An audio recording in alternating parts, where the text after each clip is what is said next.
Now, why do you think that you would like to convert to Catholicism? Well, because, I've got to have something to believe in. Otherwise, life is just meaningless. I understand, but why did you make the decision to choose the Catholic faith? Well, first of all, because it's a very beautiful religion, and it's a strong religion. It's very well structured. I'm talking now, incidentally, about the against school prayer, pro-abortion, anti-nuclear wing. So at the moment you don't believe in God? No, and I want to. I'm willing to do anything. I'll dye Easter eggs if it works. I need some evidence. I gotta have some proof. If I can't believe in God, then I don't think life is worth living.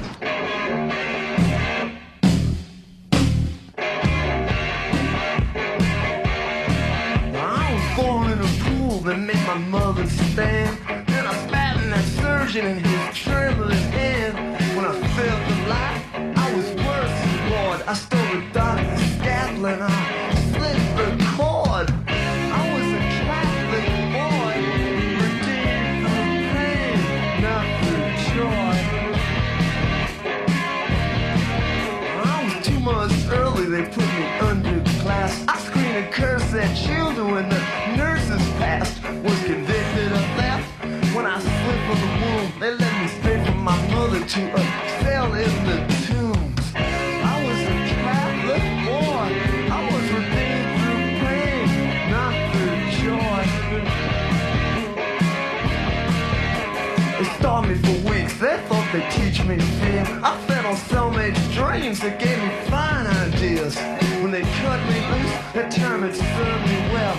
I made allies in heaven, I made comrades in hell. I was a Catholic child. The blood ran red, the blood ran white.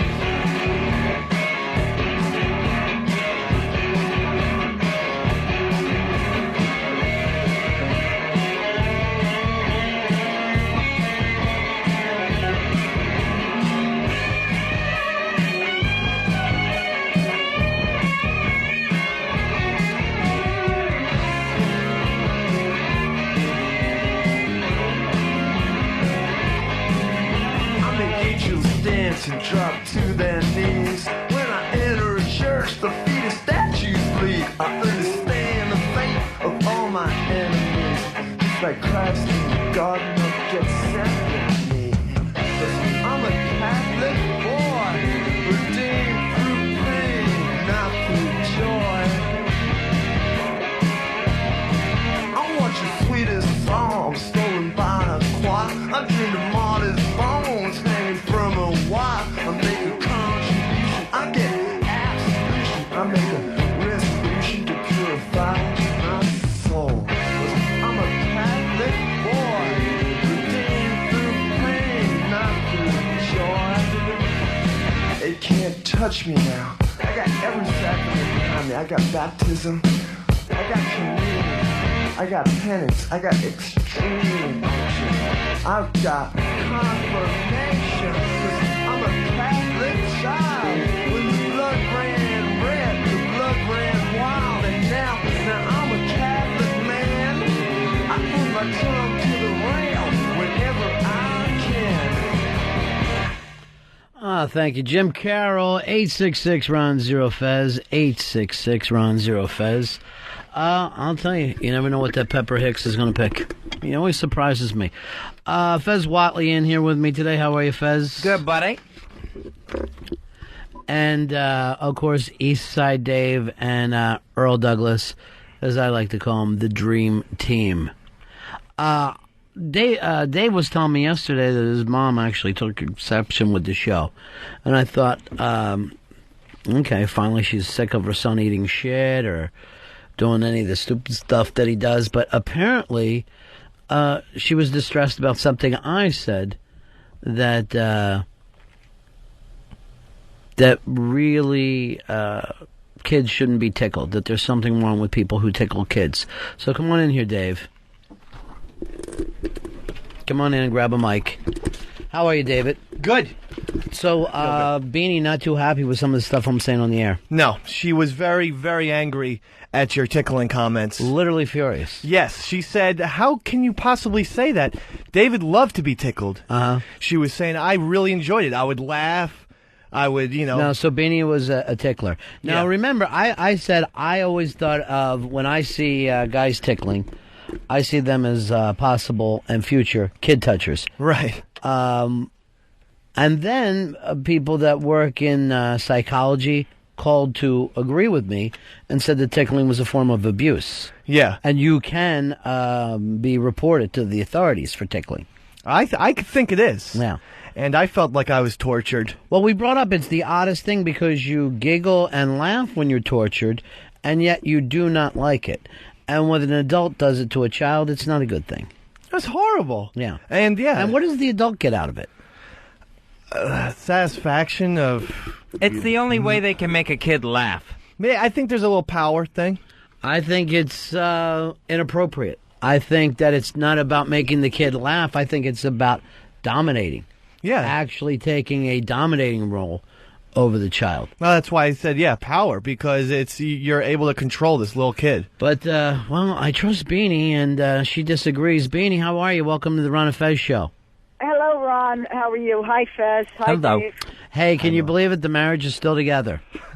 I like it. Isn't it fantastic? I think it's wonderful. Yeah. There are a couple of great kids. I was over there. I saw their nice apartment and everything, so it was really good. They look like they belong together. They have a fantastic apartment at the greenest street in Brooklyn. Yeah, I know. Yeah. David showed me the sign. It's Yeah. really pretty cool. It's nice. Yeah, and So he's proud. really proud of these celebrities that live nearby as well. Mr. Heath Ledger Yeah. and Mr. Paul Giamatti. But Dave told me that you were furious with me for my anti-tickling remarks. Well, I don't know about furious, but But what happened was, I heard you speak a little bit about it, and I started to think that the idea of abuse is getting. It's just the term I think is being used. It's too much. Way too much. Yeah. I mean, abuse this, abuse that. I'm a retired fifth grade school teacher, and Well, I used two to radio hug shows. my students. And believe me, they wanted it, and I loved it, and we had a wonderful relationship. And there were times when they really, really, I think, needed it. Right. Subsequent to that, I'm retired 7 years now, and from my former colleagues, you can't even go near these kids, and yet they're yearning for that. And Yeah. people feel No, there's a big difference between what you're talking about and what I'm talking about. And Okay, now tickling. hugging from like your fifth grade teacher, okay. Hugging from the strange uncle who never married, I'd keep an eye on that guy.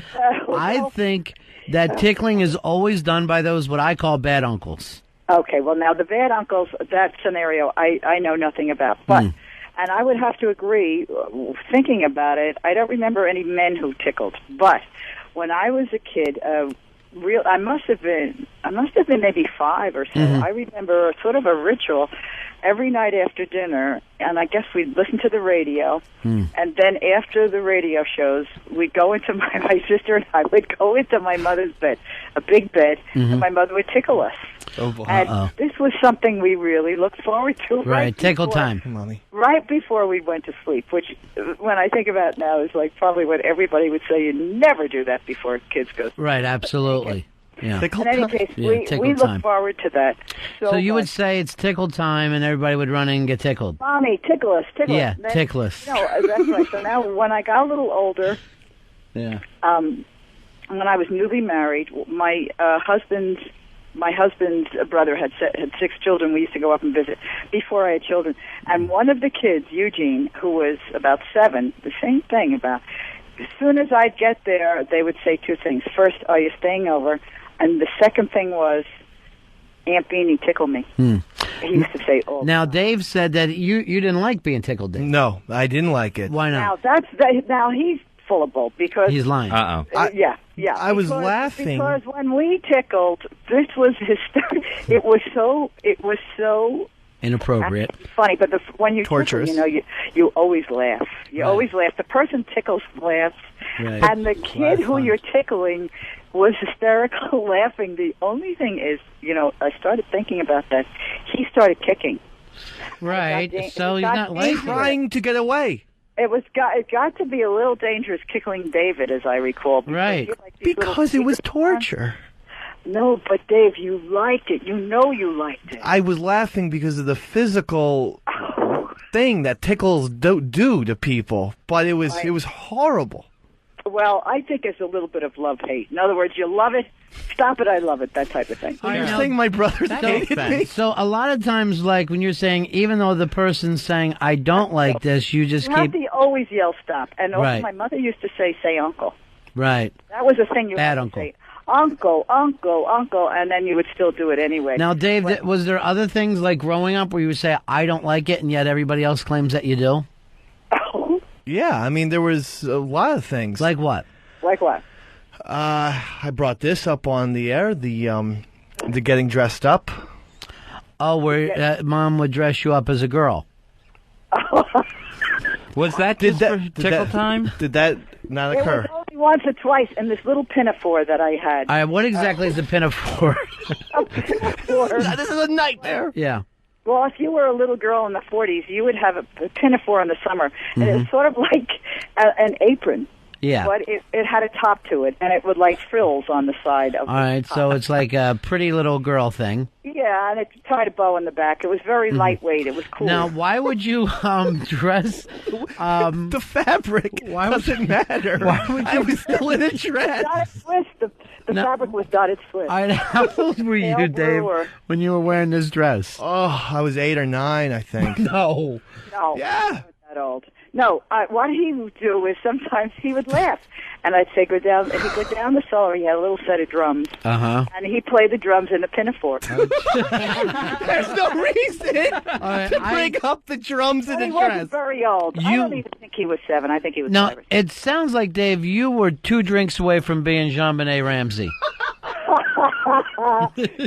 No, I never considered doing anything. You should have. Harmful. Yes, I see. No, but Fez, I did please. laugh. I'll tell you one other thing he used to do. Yeah. Mr. T was very big, and Mr. T had loads and loads of This isn't helping. necklaces, as if you remember. Right, Gold sure. necklaces and earrings, and David used to go to Grandma. Like, you know, if you Yeah. were a little girl, you go to your grandma and get all the her Sure. jewelry.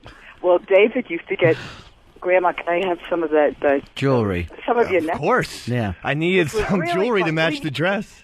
We used to crack up because we thought this was so funny. He didn't realize it. It's for girls. Right. To So the he wore a grandma. girl pinafore dress, Thank you. girl jewelry. He didn't wear it at the same time. And then did they call you David, or did they have a girl name for you? Didn't you used to call me Little Ruby? No. Yes, you did. Wait, Little Ruby? Can I also interject here? And I'm just asking, Mom, but I really do recall you putting lipstick and a little wig on me once or twice. No, Now, you put the wig on yourself. I never put that wig on. You did it yourself.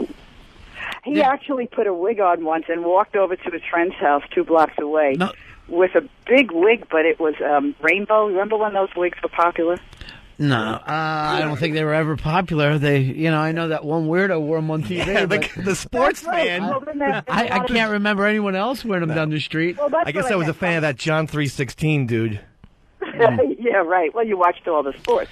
All right, So so they you were would always- put on makeup, you would put on your wig, your pinafore, and off you would go to your friend's house as Little Ruby. Right.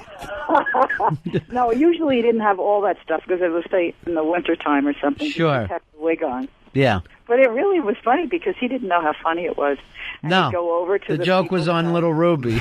Say, is Jerry home? Is Jerry home? And Right. my friend and her husband, we used to go hysterical laughing, but they didn't laugh. They didn't show him. They didn't let their kid out.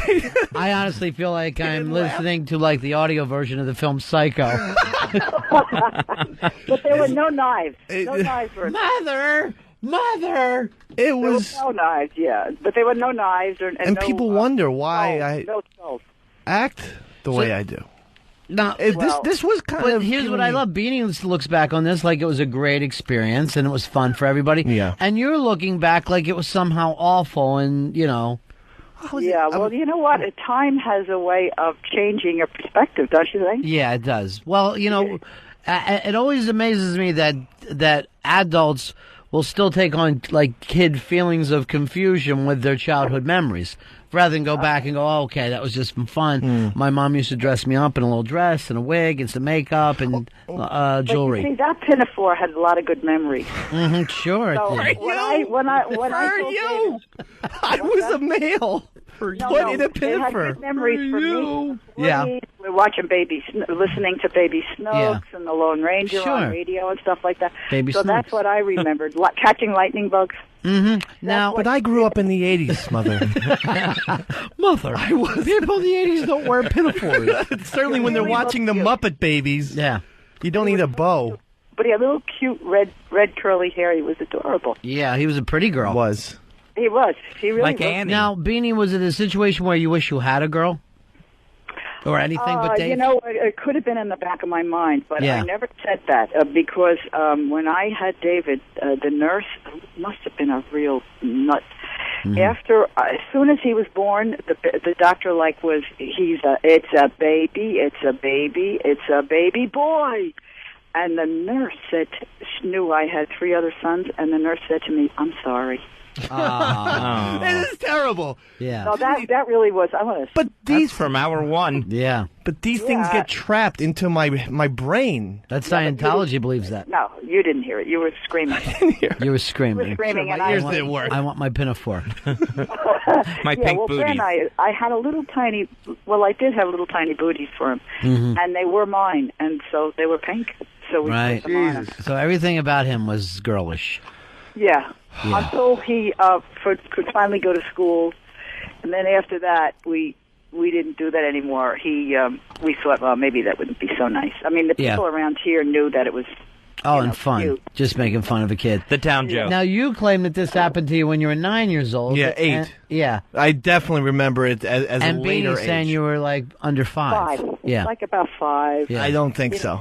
I just really remember it being like 8 or 9. Oh, Ruby, sometimes you look back on things and don't remember them. Little Ruby. Little Ruby. But you know what? I want to say one thing. Yeah. Because I heard him say his brothers pinned him down. His brothers didn't pin him down, tickle him. His brothers used to pin him down because they were playing sports, and they used to do it right after dinner. See, they had a thing too. Sure. David, you remember what they did was the 2 big boys would kneel up On? each other, and then the 2 little boys would not kneel off, and they had an imaginary net, an imaginary line, and it was like volleyball almost. Sure. It was all fun, Dave. No, they would put their knees on my arms so that I couldn't get up. Ow. Maybe you 2. were. And like to then, get and them then in the here third now. would go nuts with the tickling. That's no way to treat a girl. I don't remember that, except maybe Daddy and I were out.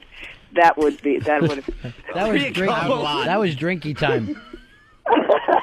No, that was going out to dinner and having a good time. Now, little Ruby, when you look back on this, why can't you say you had a nice childhood? Obviously, you were upper middle class. Yeah. Seems like it should have been a lot of fun. No, because these little tickling things, I can't shake your hand, Mr. B, for past 3 seconds. And I think this is probably where it comes from. I don't Why? like the male Why can't contact. What so much. scares you about male contact?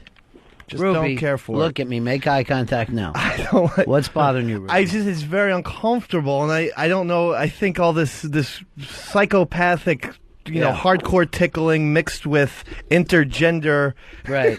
infant costume wearing. I don't think it's a problem. I don't. Long name. Well, wait a minute. Let's boil it down to this. It was a little dress. It's a little dress. That's all. Real. It wasn't. We didn't really call you Little Ruby until you were a little older, and that Right. was because your hair was so red. Ruby. Thank Ruby, you. don't take your love to town.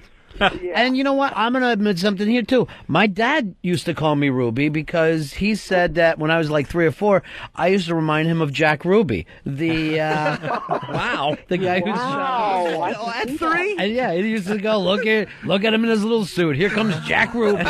Who are you going to gun down today, Jack? What do you do with that little gun? But I remember, I remember you sort of do look a little bit like Jack. Thank you very much. At least when I got something on my mind, I do. No, but All right.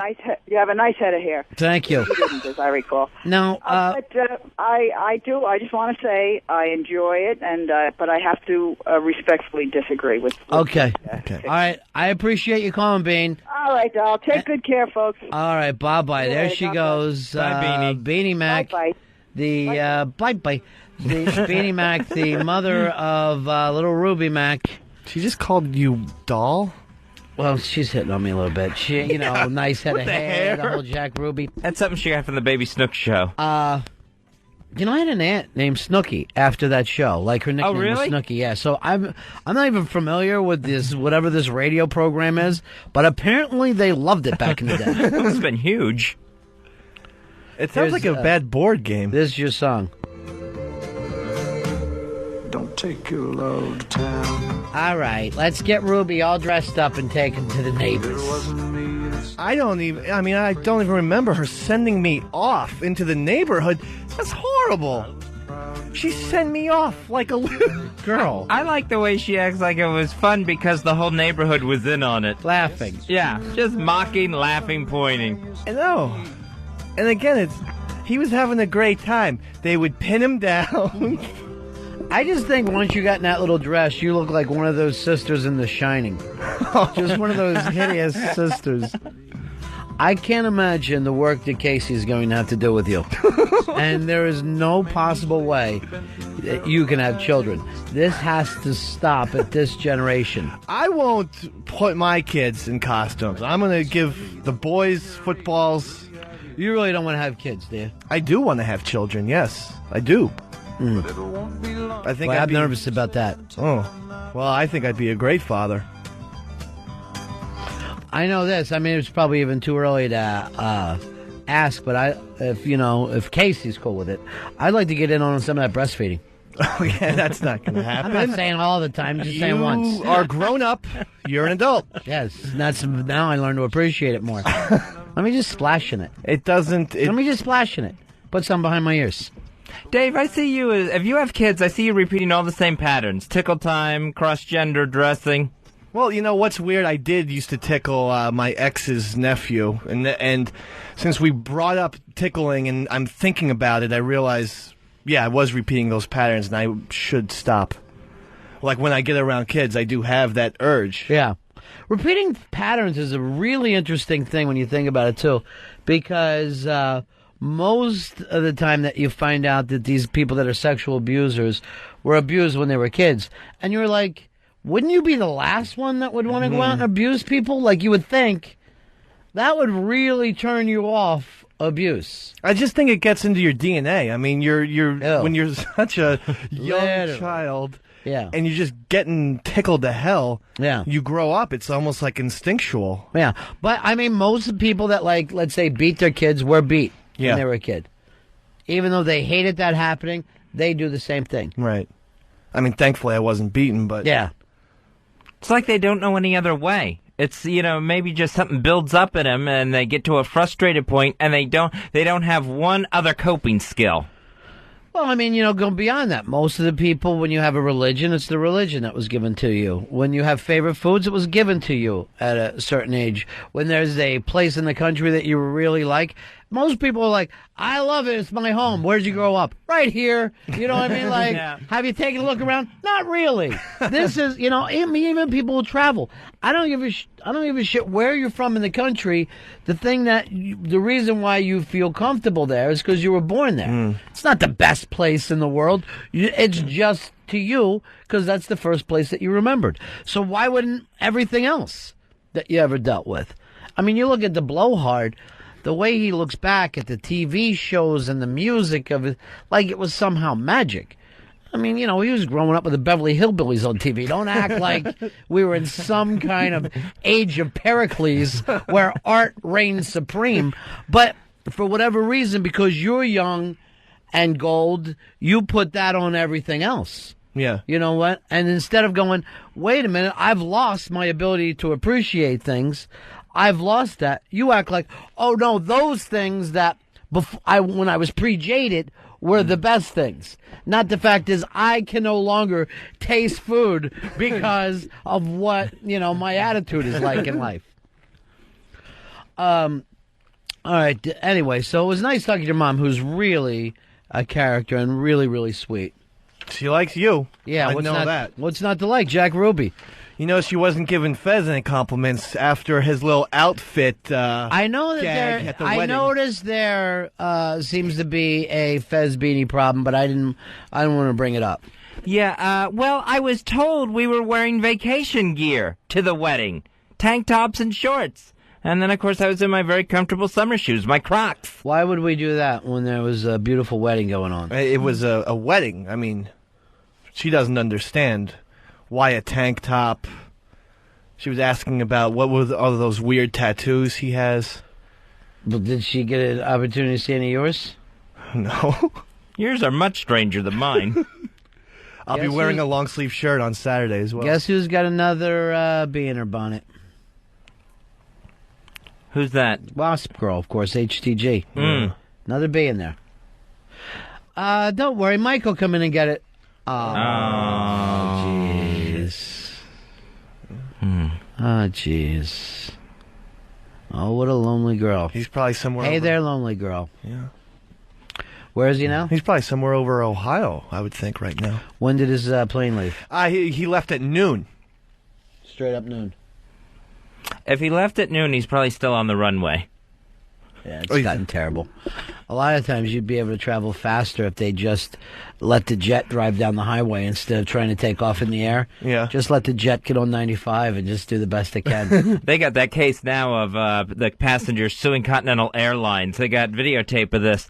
They were left on the plane for so long, they all started beating on the overhead compartments to let us go, let us go. It turned into like an organized riot. Yeah. And they ended up bringing on air marshals and FAA officials and even a guard dog, and every passenger was marched off the plane single file under guard and just questioned by the FAA authorities. It was like me in junior high when I would get that turn on the heat fucking chant going at our bus driver. Turn on the heat! Turn on the heat! And just fucking everyone's just pounding on every window. And then when you pull up to school, the fucking principal's waiting there. Yeah. And I'm like, everybody was doing turn on the heat. Well, where did they learn it from? They can't lead themselves. How did the principal always know? I don't know. They fucking know. No, because He's when I boarding make fun of now. it- Right now, Oh, he's boarding. It's 12:45. We'll delay then. Maybe at 12:45 we should have a moment's silence. Okay. I don't think he's coming back. He let on to me he might not come back. That's going to be rough. Yeah, I mean, why would you? Ditka's out there. Ditka hasn't been there in goddamn 2 decades. And he's not going to live with Ditka. Well, his restaurant's there. They're at, Don Shula's restaurant's down the street. What's that mean? Here is Jeff. Jeff, you're on Ron and Fez. Yeah, I was wondering why Dave has a problem with Fez wearing a tank top to his wedding, but he would wear an animal suit to his wife's funeral. More people wrote into me asking if you're one of those furry lovers. What do those people call where the one that they did on Entourage? Oh, furries. Yeah, they are called furries. Okay, still furry. Yeah. Yeah, I'm not one of those people. How do you know? Don't like it. How do you know it all? I've seen The Shining, and when there's that one scene where the bear's giving another guy a blowjob, I just get really, really... Your mom's still listening. Forgot. Time to get back in the dress. Yeah, I'm going to turn this off. I'm very comfortable with the way he talks in there. And you're not coming down to D.C. with us because you got family obligations. Yeah, we have to. The McDonald's and the Whites, Casey's family, are going to have a big, hoo-ha. Outside of the Hard Rock, I think, they just wanted a nice, normal thing for just the families. And we're going to set up a wiffle ball tournament. Mm-hmm. And we're going to even we were thinking about using that sign from the Hard Rock. My parents are planning to nail that to the roof of the house. And if you hit that, you get an automatic home run. Wow, that's fantastic. That beautiful sign, yeah. It's great to think that thing's being nailed to something. I'm really, really proud and happy with that. Yeah, so it should be a good time. Now, you like everybody who's showing up, or you got some relatives that you don't like? I got a couple relatives that, are a little strange. Mm-hmm. Ask a lot of questions about, not them some big shot or anything, but they don't talk to me about anything else but like radio and stuff. I hate when people do that too. Yeah. So it's always, and they'll say, what's Ron really like? And right. I say just the way you hear him. That's what he's really like. I mean, I have no answers for these things. That's why it's not even that I get irritated. It's like I feel stupid. I don't know how to respond. Ron's Ron, Fez is Fez. Right. There you go. I like when somebody will get mad and act like when you go, hey, you guys going on vacation? This is only relatives. No friends would ever do this. Oh, no, I can't go away. I'm not some big radio big shot with a lot of extra money. Right. I go, look, me and you weren't competing for the XM gig. I don't want you to act like I took this job away from you. I went on a different path, and, we went each way. Yeah. Yeah, I got that the other day. I was telling someone we got a vacation coming up, and I got must be nice. Must be nice to get a summer vacation. Well, what slave job are you in that you're not There's getting plenty one? of people that don't get vacations. That don't get a summer vacation? You get a week off? Some people get a week a year. You got to move it in and out. I mean, we get 5 freaking weeks. Yeah. I mean, that's considered ridiculous by any. I mean, unless the school teacher is the only one who wouldn't think that was good. Yeah. Most people, you don't get that kind of gimmick. But don't act like it's between me and you. Don't act like I took it away from you. I didn't do anything. If I leave tomorrow, they're not going to go and hire my cousin to come in here and do the show with 0 experience. Just like I know nothing about cleaning fish. I would love to be over there at your job, just cleaning fish after fish all day. Yeah, I always would want to job swap and put someone in here because Here's James. James, you're on Ron and Fez. How are you? I lost you. He was trying to tell me that it is plushies, not furries. Plushies is the name of it. Really? Because I have heard furries. I'm not going to be able to tell you one way or another. I mean, saying what he said. Now, this was coming up the other day too. I mean, obviously, you got to put up with relatives that you don't like. But do you have any friends that you no longer like, but you can't end the friendship? Because somebody was talking to me about that. They're like, I don't know what to do when he calls. And I'm like, you don't have, this isn't 5th grade. You don't have to go on forever.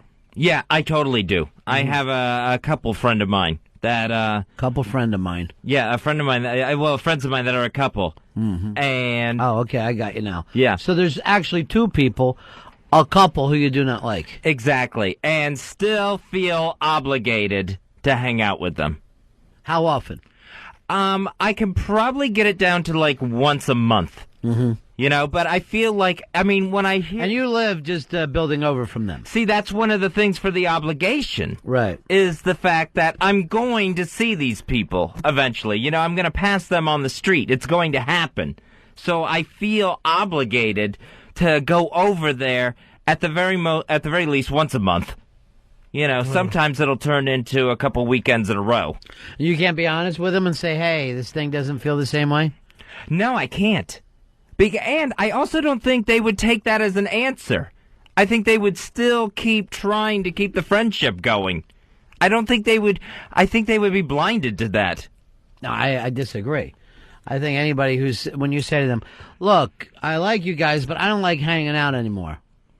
I think anybody would be able to get that. If anything, you would never have to worry about going out to dinner with me again. If you understand, I really don't like going out to dinner with you. But are you afraid of that? Yeah, I would be very nervous to do that. Why? I couldn't do that. I mean, why? Because then I would hurt feelings. And again, being in that close of proximity, then I would not only have them seeing them, I'd have a person upset at me seeing me all the time. All you got to say is it's me. It's not you. I don't like to be around you guys. It's my fault. What did they do so wrong? It's like what Dave was just bringing up. It's a nonstop interrogation about questions. And it will be anything and everything. How many people go to your church? I mean, it's just it is crazy kind of questions. Well, 300. What do you give a shit? Why is that a problem? Every question should be answered with, why do you give a shit? Yeah. I mean, those are the. I don't know. I think they feel like they have to keep talking. I by the way, I got to plug this Ken from Brooklyn thing. He says about Little Ruby. He said, I heard that Dave used to go down in his basement in his pinafore, play the drums, and fantasize about being the fat girl in the Bengals. Okay, thank you. Fuel to the fire, huh, Ken? Have you noticed Fez does not like to be asked questions? I mean, maybe from you, Mr. B, but I think with the rest of us. Is that right? I think if you ask Fez questions, he seems it might be an invasion of privacy or something. I know I've tried to ask him. Like what? What have you tried to ask me? What are you going to have for dinner, or what floor do you live on in your apartment? That stuff bothers you, Fez?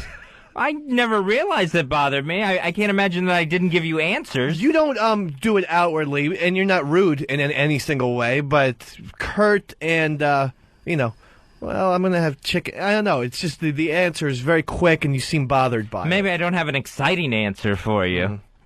Chicken and 14th. But you seem bothered. I don't know. I know with these people, it's the nonstop questioning. Mm-hmm. And here's another thing, too. It's like, how many people go to your church? And if I said 300, doesn't that seem small for a church? Shouldn't there be more? You know what I mean? Why couldn't you say, what kind of stupid question is this? You know what I'm saying? You know that I am not going to be pinned. You know that I know these people, too, right? Yes, exactly. And I don't get... And I've been invited many places. Uh-huh. And I'll say to them, I don't like to socialize. And it pissed her off, and I didn't give a shit. Right. Yeah. And then I said, you don't like me being around too much anyway. I'll get lecherous with you. I actually had to tell her this. I'll get a little lecherous with you. I got to think about that. I can't use that one. Well, that's true. Joe, you're on Ron and Fez. Hi, buddy. Yeah. Yeah, I got a friend. I'm 35. I've been married 11, 12 years. Got kids, house, all that other stuff. And my friend is 27, 28. Been married a year. Got a new kid. But he comes over and he talks about the same shit I experienced 10 years ago. Right. And he talks about it like it's current, and like I understand. I don't give a shit. Don't tell me your stupid stories. I don't care. And he tries to give me tips on my lawn. I have the greenest fucking lawn in my neighborhood. Yeah, you're able to say that to us, ain't you? Yes, he's got something to say about my lawn. Like, you can make it greener if you shut up, dude. Just stop, man. Hey, that's all I got. Well, why can't you say that to him? I'm a puss. My wife says, why don't you just calm down and see if you were probably the same way. Well, no, I wasn't. If I was that way, somebody would have whooped my ass. And I'm not going to whoop the guy's ass. He's just skinny and stuff, and it's kind of cool to have around, but he's just a pain in the ass. You got friends the same way. I just want to share a story. My ass is cleaner than everybody's. I don't know. It seems to me like it's a little stalky out there.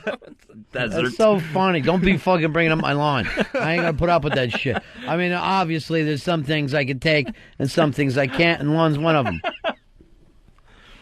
He don't like any fucking talk about it. We have a friend in our group, Frank, who is bad at wiffle ball, bad at football, knows nothing about movies, and has no taste in rock, and yet he just makes his way into our group every single time we're hanging because somebody lets him in. There's one guy in there who is his real buddy and has brought him in the group. You know what I'm saying? Yeah. He's not just squeezing in without one person saying, hey, Frank, we're all getting together at this. And everyone does that, like, at every fucking group where one guy doesn't fit out, one guy, when the rest of the group ain't around, hangs with him. Mm. And then when the group gets around, he turns on him like everybody else. Yeah. He fucking sells them out. I will take a good look into that group, and believe me what I tell you, you got somebody inviting his ass. Okay, then my suspicions lay on Catman and my friend Rooster. I'm going to bet that it's Catman. Catman? I definitely think that it's Catman. Yeah. Because he feels good about himself when you guys aren't around. So he's got Frank to fuck with. You know what? He doesn't... Yeah, I think you're right about the Catman thing. I'm cocksure of it. Okay. If we were cops right now, I'd be making an arrest. I used to be the Catman in my group. Where I think you were more the Frank. No, I wasn't Frank. I would be the one inviting the Frank. All right, who was the Frank? The Frank was the guy that you always called Piss and Slobber. Oh, yeah. What? Here's some fucking guy. He had a bad heart. And he would actually bring up, like, other competing radio shows to me. And I used to have to say to his friend, get the fuck away from me. Fez tells me you have a bad heart. And he's like, yeah. I go, I'll fucking punch another hole in it. I don't like to hear about other shows. No. So I would always bring him around with me with my other friends. And then the abuse would start. And They would all pick on him? Oh, yeah. Yeah. But then he did. He kept showing up. He would show up, like, to watch football games and stuff. He wasn't into the football. Yeah. But he would show up anyway and usually bring the beer, as his way of fitting in, bringing more beer than he should have. I don't trust people who bring things to your house. They know they don't belong. You know what I'm saying? It's a bribe to get in. It does. Oh, I brought dessert. What are you up to? What are you talking about? Someone brings a nice bottle of wine? Yeah. You're not going to... What do you mean? Yeah. I just don't trust them. Why? Because it's like they want to act like I have to stay here till this wine's gone. They can't fucking be there just for themselves. I always bring a little something. I know you would. I expect it, Ruby. Okay, please. All I want to see is you in a pinafore. Ruby's all grown up. Well, Frank was like our Fredo. I mean, he was just worthless and stupid and, oh, man. But he made it. He made it through the group all the time. Because of Catman. Wake up and smell the coffee, brother. Catman fucking lined this up. I'm going to call. I might disinvite Catman to the party on Saturday. Oh, wait. Catman's invited to the gatherings of the two families? Yep. Yeah, Ron and Fez are not invited to this party. Yeah. Where's that come from? I asked you guys this weeks ago. Huh? Yes. In fact, I said, my mom said, Ron, you could stay over on Friday night. I would love to, but I'm going to be doing an unmasked in Washington. I know. This was before. Before what? The unmasked, I think. There's no before the unmasked. This is my job now. Oh, yeah. That's true. I guess it can't really blow up Jim and Bob Saget. Yeah. For wiffle ball. I don't worry about blowing off Bob Saget. I can't go blowing off Elo. Yeah, I know you've lined up all this stuff, but some people I really don't know that well in Jersey are doing something for their kids. We got to nail the wedding photo up to the roof. Who else is invited? What other non-family members are invited? You know who might make an appearance? Who? If she's not in D.C., the HTG, but I think she's going to go to D.C. Good. But if she can't get down there, she's promised to go to New Jersey. Tell Earl. Why would all these people want to go to a family reunion that aren't family? Winnie Cooper, she invited? No, I didn't invite Just her. like the after dinner. Just like the after wedding dinner. Yeah, I didn't invite her. Solera's invited Alki and their kids. Is Solera okay with us? Because I never see her anymore. She's just busy. Yeah. Too busy to say hi? Well, she's working a lot. I work. I can do 3 hours a day. I know. Not in a row, but, it gets to you. I'm not even sure if she's going to be able to make it, but she's invited. My Kaka was invited, but... Oh, well. Oh, yeah. You know what? What time's he leaving? He's leaving at... 12. 12:45, huh? Yeah. We all went out after the invasion last night. What type of invasion, Fez? Hostile takeover. What did you say? Hostile. He got some shit for that. For saying hostile instead of hostile. I think in the dictionary you're allowed to pronounce it both ways. You pronounce it any way you want. It's from where you're from. Hostile. It's a fucking difference. Stop worrying about things. Seemed like a 3-syllable word to me. It is what it is. It's the whole... I mean, we were just doing, is it envelope or envelope? Right. What is it?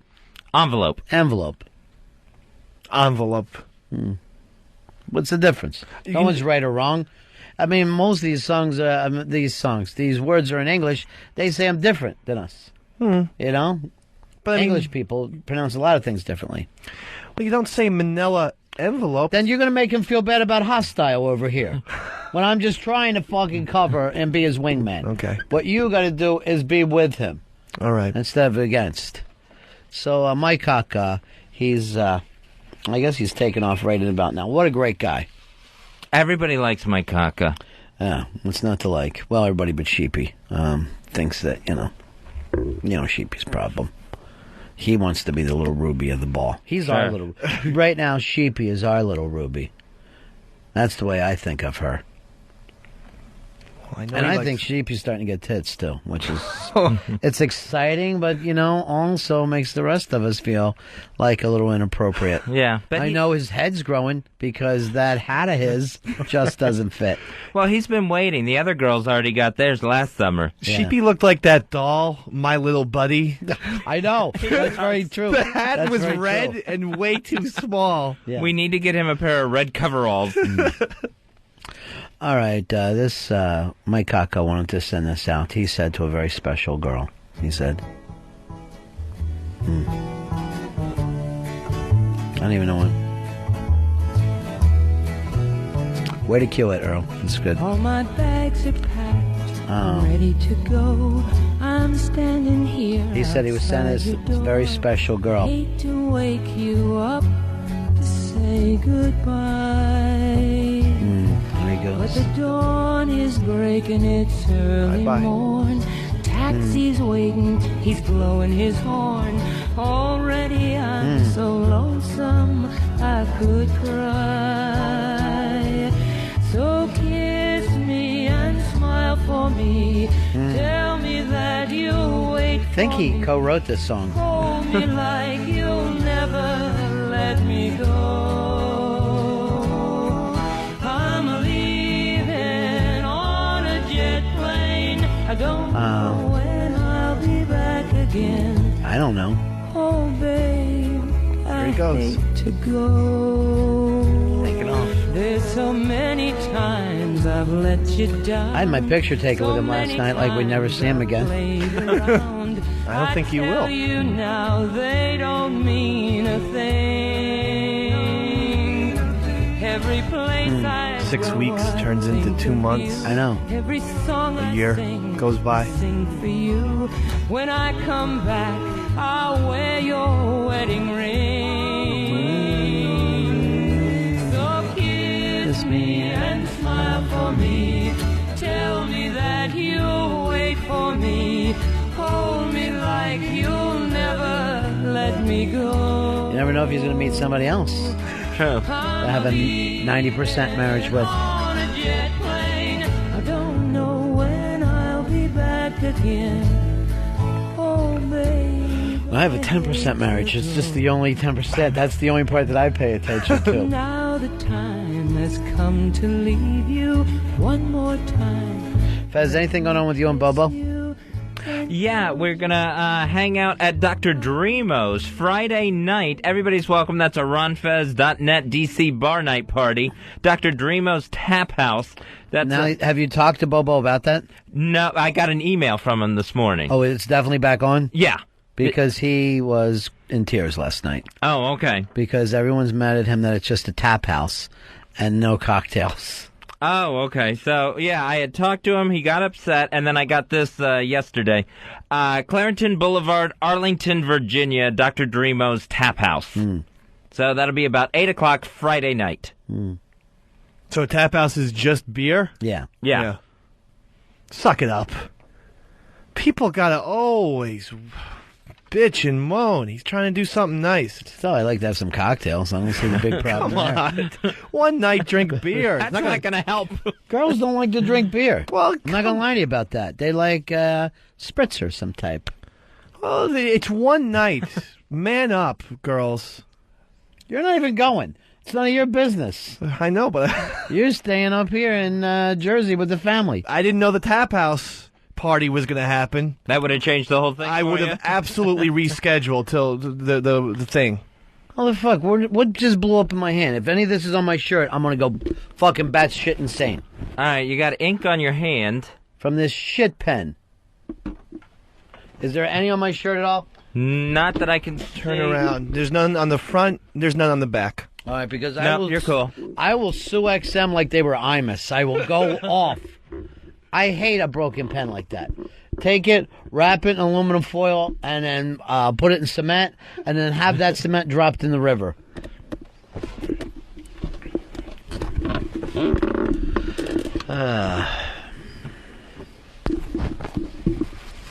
it just doesn't seem the same anymore with Mike on, does it? There's definitely a And he's only been gone a couple minutes. piece of me is just very lonely. Yeah, me too. And let's face it, I mean, with him gone, the conversation's going to go back into what's your favorite jingle? Right. Commercial jingle. You know, he brings the intellect. All right, wait. Flight delayed, 1:39. So we'll switch that. Thank you very much. You're the only one who... What is on your back, honey? Oh, it's just a Band-Aid. Oh, I forgot to tell you this. Well, I don't know if I've seen you too much, but have I seen you since you brought your little niece in? Was that your niece or your cousin? My cousin. Yeah. No, I don't think so. I think probably that was the last night. More people love that break that I did with your cousin or hate it, depending on what happened to them as a child. And then I heard from so many people that we know who went to your MySpace to get a gander at her. Yeah, I got a lot of emails saying they're asking me if the picture of my sister was my cousin. Yeah. I was like, no. So many people, well, Anthony said to me, no jury would convict you. I go, there's not going to be a jury. I was having some fun. I was doing a parody of a lecherous guy, not being one. It was innocent. It was fun. All in good fun. The sad thing is she is innocent and looks like that. Yeah. I mean, she really does have everything about her as a little girl except for this 5'9" body. She's got the more curves than I do. Oh, yeah. And I'm 11 years so old. does Earl. She was beautiful. Stop it, Holy sicko. okay. Stop it, Ruby. Just saying. Yeah. Here comes the tickler. See, now that's creepy. No, but, yeah. To think about it later. Can't say girl is beautiful and a little girl. She's not even legal yet. She was really, though, gorgeous. I mean, like, I'm not saying I would spank to her because I think that's illegal, but... It's not illegal. I'm spank anything you want. She's disturbing. Yeah, you just don't share that with others. Okay. Just don't worry about your bad thoughts. Don't let them become bad realities or bad stories for the radio. All right, let's... Earl, are you okay today? Yeah, I'm all right. Yeah, it froze up and had a meltdown yesterday. I don't know if it was a meltdown, but I'm all right. What was it then? You were all locked up. I'll admit I was a little tight yesterday. Zero help, right? I mean, I don't know about zero help. I tried to help where I could. Do you want me to bring up shit on the air? Because I'd love to. No, you don't have to. So you were what? I was ineffective yesterday. Zero help. Just so you know. When someone goes, I tried to help when you could, I'll fucking bring up fucking things where you could have helped. I really will. I'd love to do that. But you had fun going out and eating and drinking and talking, right? You were your old self there. I was down. I was trying to be friendly without trying to, but I was definitely down. I was down all night, pretty much. Great. All right, we'll be right back. Ron and Fez show. Fezzy! It's Ron and Fez. On a specified foul plane. B-U-N-S-E-N. Bunsen. Why are there so many songs about Bunsen? So you're about to hear a song that has never been heard before. It was recorded in 1970, days before Eastside Dave left for Paris. This particular song is entitled Bunsen. All right, here we go, Earl. Professor Bunsen, I presume, of the world-class Ogilvies. There's nothing left to ruin here at Muppet University. Oh, here's my assistant Fika. Head like a hot dog streaker. Ankle pants for the trouser peaker. Happy to incinerate. Visibly disintegrate. Set a fire and roll about. Poke 'em as the children shout. Bunsen. Bunsen, I saw you walking. I saw you talking with Mrs. Nanny. You said, I'll be sleep over tonight. She said, sure, son, little Bunsen. Can me and Beaker sleep over tonight? Bunsen, Bunsen,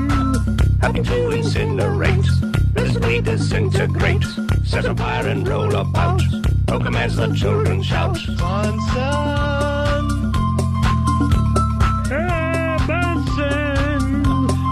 Bunsen. That is haunting. That's one of the craziest things I've ever heard in my life. Isn't it special? I tell you what, every time I hear it, I have the same reaction to it. I just am smiling that we have this gem to listen to. Bunsen. All right, there's Sleeves, Fezzy. Sleeves, you can check out his stuff at radioghost.com. On ronfez.net, they were talking about, I think Papa Bear started this on ronfez.net. Was there, what normal religious practice freaked you out when you were a kid and you first saw it? Well, define normal religious practice. Well, I guess any of the traditional things that you would see in a church or a synagogue or whatever. Mm-hmm. So was there anything that weirded you out as a kid going into church? No, I can't say there was.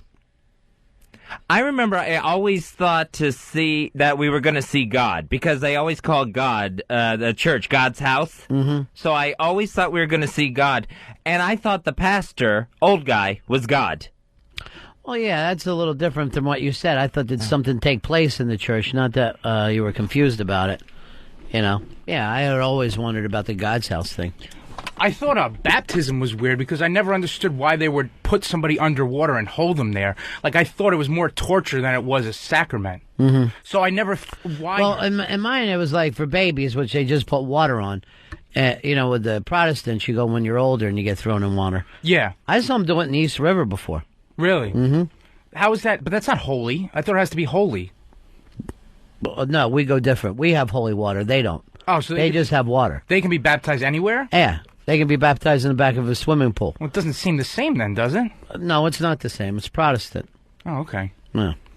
But I never thought of why torture somebody to cleanse that. First of all, you see their preachers wearing a turtleneck instead of all dressed up. They don't go school uniform. I never even knew that. I've never been to a different ceremony before. No, yeah. It's very lax. It's very laid back. Maybe I should convert then. I think you would love it. They would love to have another Italian.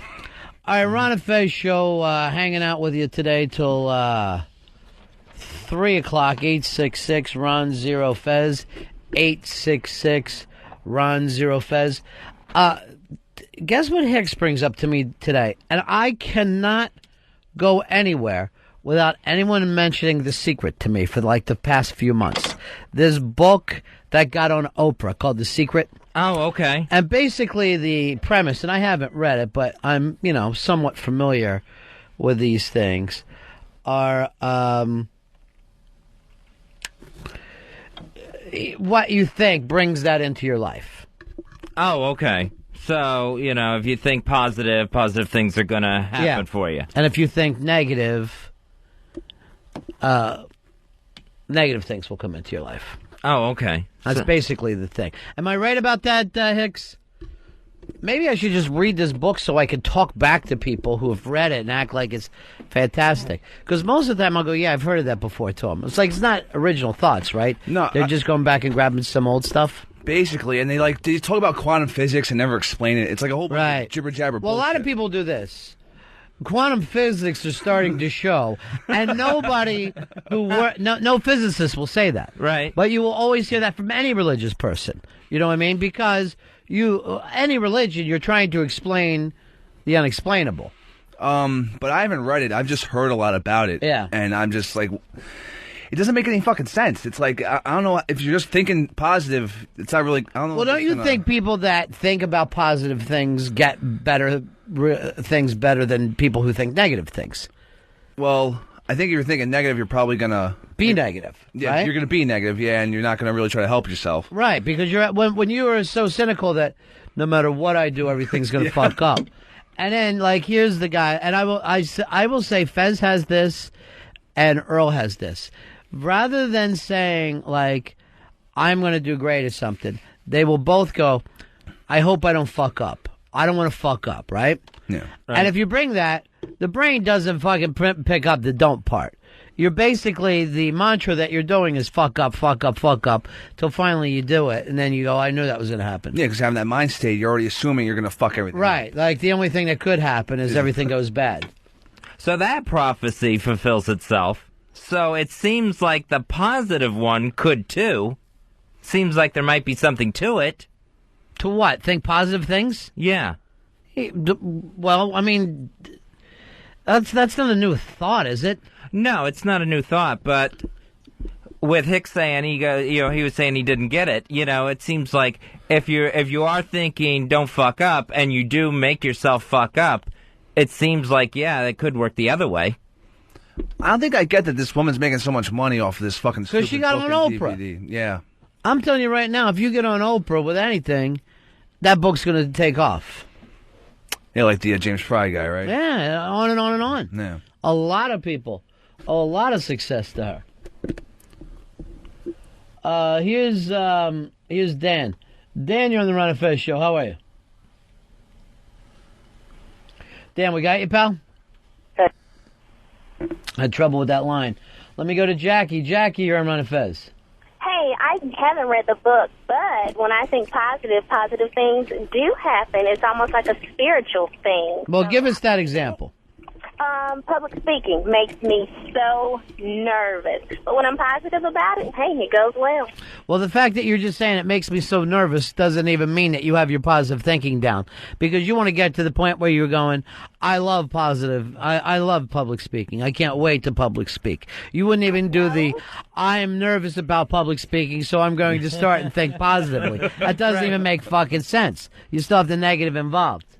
No, there's not a negative involved. I know that it makes me nervous, but when I'm positive about it, it doesn't. But I do believe that you got to visualize things that you want. But if you just start thinking this, I want Angelina Jolie, and I'm going to visualize it, and damn I'm going to get her, you're not going to reach your fucking goal. You got to think about something that's actually tangible. Well, that's negative thinking. That's exactly what people who think negatively say. Well, stop thinking negatively and think positively in something that's tangible. But you're fucking creating a box there. If this kind of thinking worked, right? If it's not just me wanting something, but and part of I thought that the problem with this book is it's a little materialistic too. Yeah, it's making sure that you have to go towards materialism as hard as possible. That's really the only thing that's going to make you happy is if you buy the shit you want. Well, I was positive that I would get through, and it only took 2 rings, and guess what? I'm talking to you. What's that mean? So that's what you got in compared to the guy who fucking just called right the same time as you did? I mean, the reason why you got through, honey, is you came back from a break. We just got off the Bunsen song. That'll clear out the fucking Wisconsin. Let me play Bunsen again. I got through. Yeah. Thanks. All right, honey. Bye. All right, I'm positive I want to come in your face. Let's see if that happens. Visualize it. Oh, I am. So if you do this, do you have to be positive 100% of the time? Why wouldn't you? Well, I mean... How is it not positive thinking if it's not 100% of the time? I know, but 100% of the time seems impossible. More negative thinking. There you go. But how do you... But look at this. I'll give you this example. Tiger Woods is a pretty positive guy. Have you ever watched him play when he hits a bad shot? Mm-hmm. What's he do? He has a fit. And then what? And then he gets himself back together. He just turns it off. He gets pissed, and I wouldn't say he has a fit. I think you overblew that. But you can see that he's distraught from it. Right. It is not a fit, which, by the way, if you want to follow any of these rules, that's a major one there. Exaggerating the negative? Yes, exaggerating, obviously. You know what I mean? Like to say, in your mind, if you go, I completely broke down. If you did not, you know what I mean? You shouldn't say that, you know? Okay. Or I shit my pants, blah, blah, blah. That's the way these fucking premises work. It's not, my fucking thing. I'm not sure if know that there's like mantras that if you say them over and over and over, it's supposed to fucking happen. I don't know whether I believe in that. I think at a certain point your brain has to say bullshit. You know what I mean? It's right. Just stupid. You know? It's just like the same way if you're in boot camp, you will, live those rules. But the second those guys are out of boot camp, boozing, they're eating and drinking and sleeping late, and you have to stay under that thumb.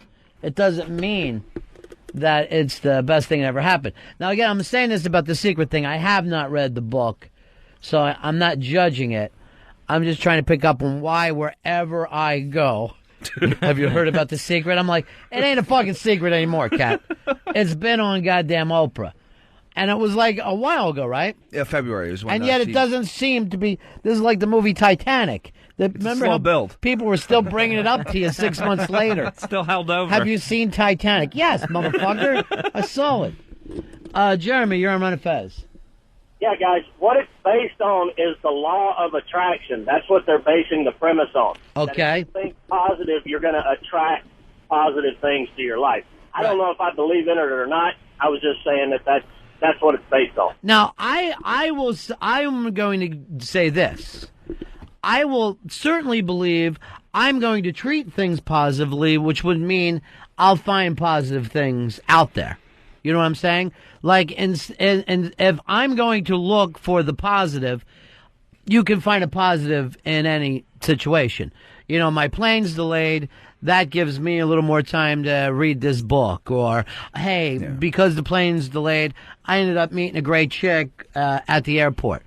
But I don't think that I could sit there and think my plane will take off on time and that will happen.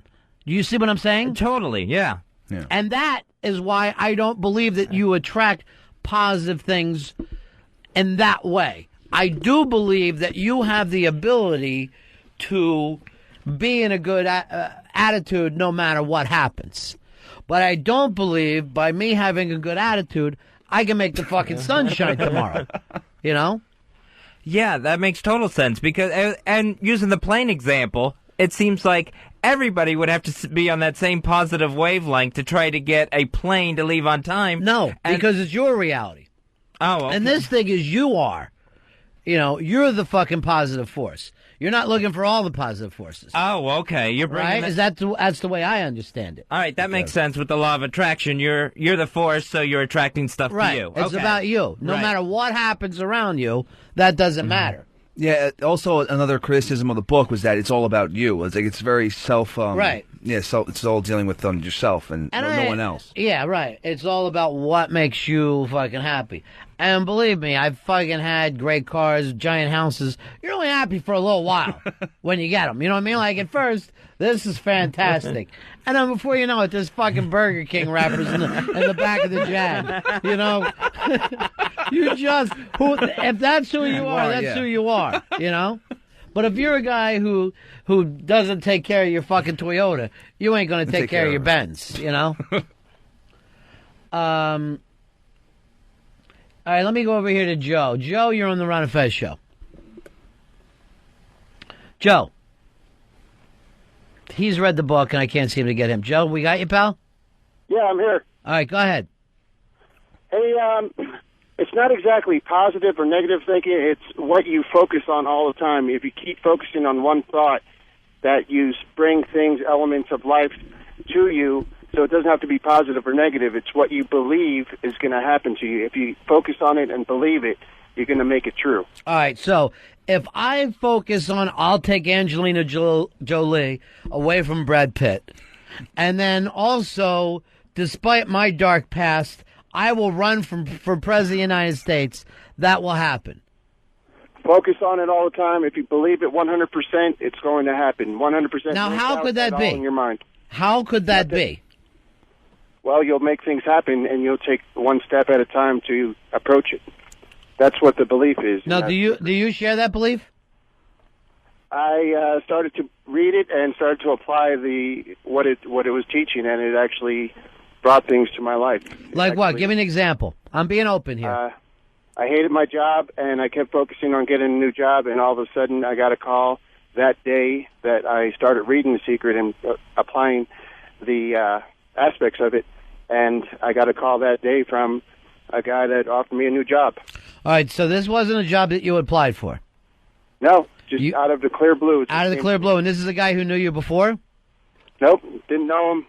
He ran into my boss, asked him if he wanted to work, and he said, no, I'm the boss of the company, but I know a guy that wants to work there. And you think by reading this book, that's how that person was attracted to you?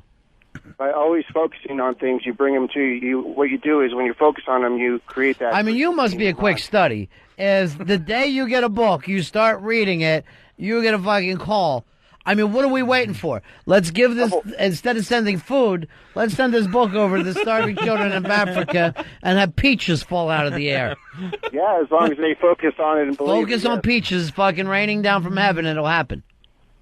If you believe it. All right, I have no reason to call you a liar, my friend. All right, my friend. Thank you very much. So he gets a book. As he's reading it, he's like, this is great.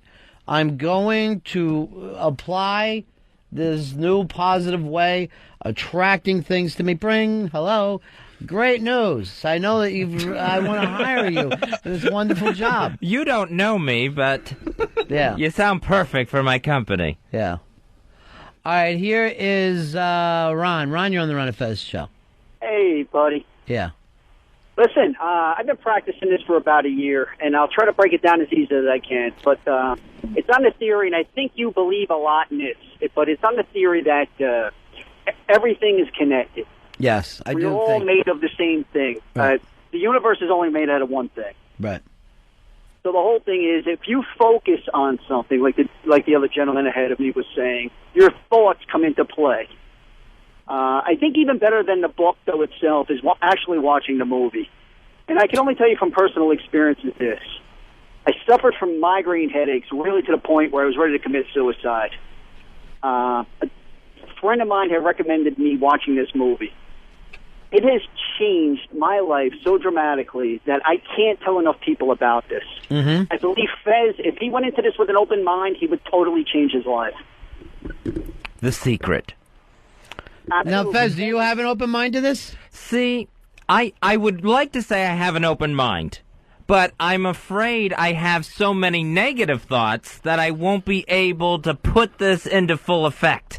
I mean, I would have an open mind to it, but I think for me, it's a really difficult process. So, but I do have an open mind to it. I would like to try anything that's more positive. Fez, I'm telling you, I was on medication. I've been diagnosed bipolar. I've run the mill on doctors. I'm telling you, if you could really just go into this in an open mind, you go to the website, and I'm self-promoting, but it's secret.tv. You can watch the movie online for, I think it's $5, or you can actually buy the movie. If you'd like to send me your address, I'll purchase a copy and be glad to mail it to you. But I honestly think that this would change your life so dramatically that this is really what you're looking for. All right, thank you very much, my friend. I will check it out. Secret. The secret. Fez, I'd like to get you into Scientology. And you've promised that a couple times and you won't go. No, I haven't gone. I'd like to see you hanging out with the Cruises. This is Charlie. This is Charlie. Yes, I'm here. Yeah. Isn't the corollary to this, though, if you don't think these things and bad stuff happens to you, it's your responsibility? Like if you get diagnosed with cancer, it's your fault that you got diagnosed with cancer. I have read that before, that basically, and this is the fucking thing that gets on my nerves, but disease equals dis-ease. That it's all, blah, blah, blah. Now, at the same time, when I'm in there with Fez and his heart attack, the doctor told me that stress has causes more fucking heart attacks than, anything. It breaks your body down, stress in general. And cigarettes is the other thing. I hate to say it to you, but cigarettes they're very fucking rough on. But so basically, I would agree with what you're saying, Charlie, that if you can bring positive things to yourself, you're bringing negative things to yourself. Now, the thing that I hate about that is that makes victims somehow deserving. Whether you get hit by a car, mugged, raped, get a horrible disease, you're raped, that's your fault because you're bringing this negative energy to you. Which means bullshit. That's my point. Yeah. And sick kids. you know. Kids with leukemia. Yeah, a baby that's fucking born. All with, all his negative thoughts. Yeah, some fucking no-faced baby. Well, I hope you're happy with yourself, you little bastard. Thanks, Charlie. Thanks, guys. Peace. Here is Dan. Dan the man, you're on the Ron and Fez show. How are you? Oh? Go ahead, Dan. Oh, sorry. It's not just about, willing shit to happen. You can't just sit around. You have to make choices. You have to take action. You have to work toward things while keeping a positive mind. If you want to have an affair with a married woman, you can't sit around your apartment and just wait for it to happen. You have to go out and find Casey whenever days at work. Okay. And, try and get next to her. And, then it'll happen. Right. And again, to me, there's somewhat of common sense about that, too. Because I try to tell our asexual monkeys all the time, it's a numbers game. You got to get out there and work some chicks before you meet this special Miss Right that everybody's looking like. You got to fucking be ready to go down on some pigs. And why wouldn't that be true? Are you better at radio now, Fezzy, than the day you started? Yes. I'm going to disagree with that one, but that's only my own personal thing. Well, it should be. But whatever you're doing, you should get better at, right? Yes. Yeah. Yeah, it makes perfect sense. And let's face it, if Michael Jordan came in and gave us one-on-one training in basketball, we would not be playing in the pros. But we'd be a hell of a lot better basketball player than we were, 3 months before. You would improve. It's the same way as if you get a personal trainer, whatever it happens to be. You will fucking improve. At first, really big steps because you've gone basically from 0 to 50. But then to get from 50 to 60, it starts to get a little, tougher along the way. So some of these things, I do agree with. And other things, and I will bring it back that I can't sit around and call people who get sick or get attacked act like, well, they've brought a lot of bad fucking mojo down on themselves. Rachel, you're on Fez. Hey, guys. Yeah. I'm just saying, there's a huge segment of the population that this wouldn't even apply to, and that's anybody who's super religious.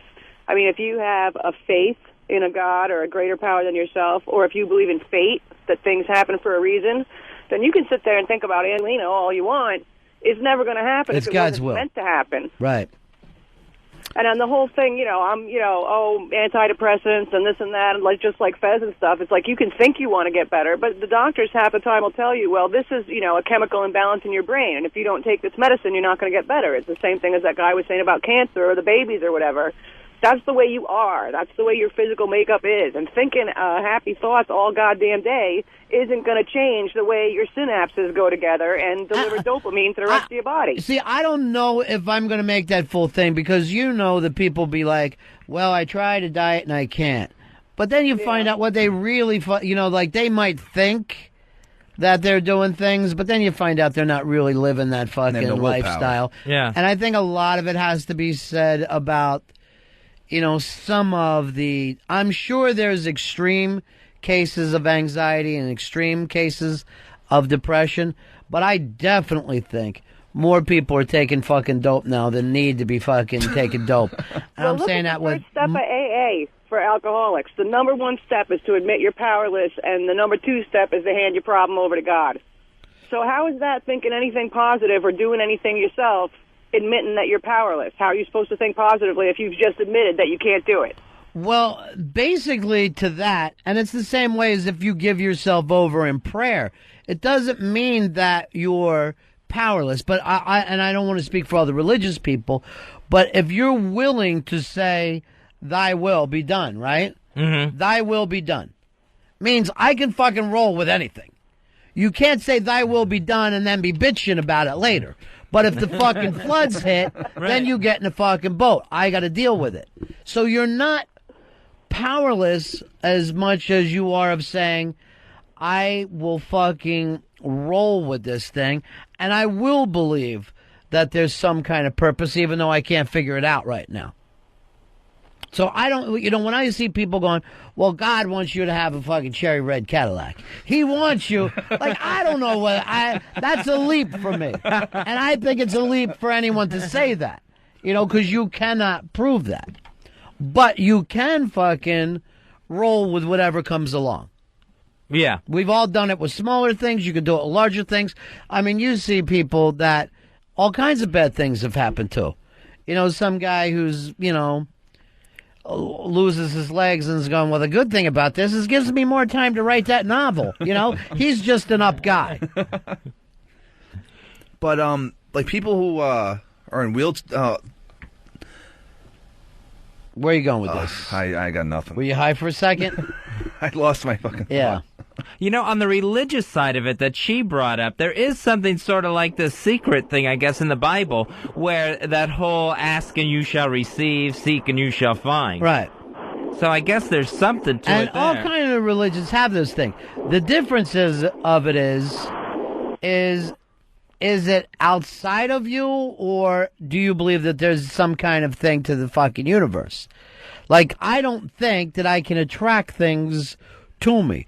Could I go look for things and find out things? Yes. Mm-hmm. I'm going to go with that. You know what I mean? But I don't know whether you can sit and think, I'm going to find the perfect person for me, or you have to go out and find the fucking perfect person for you. And not go home all depressed every time you don't and act like, well, I mean, that's not having a fucking belief system either. Oh, yeah. It's every setback fucking crushes you. Because a lot of times you fucking wish for things that aren't necessarily good for you. Like if I had sat around and go, I'm fucking, my fucking dream is to find that half fucking pound of heroin. Doesn't mean it's going to be a positive thing in my life. Here is Dave. Dave, you're on the Ron and Fez show. Hey, what's going on? You guys just started talking about exactly everything I hate about The Secret, because it doesn't, the little bit that I read about the book, it doesn't focus on why you would want a certain thing. Like if you want a bike, just wish for a bike instead of wondering why you would want that. Or if you're not feeling good, just think positive rather than examine why you're not feeling good. And that's a really fucking cool point, Dave, because when people go, if I just had that other job or that other person, then I would feel good, without really exploring why. Exactly.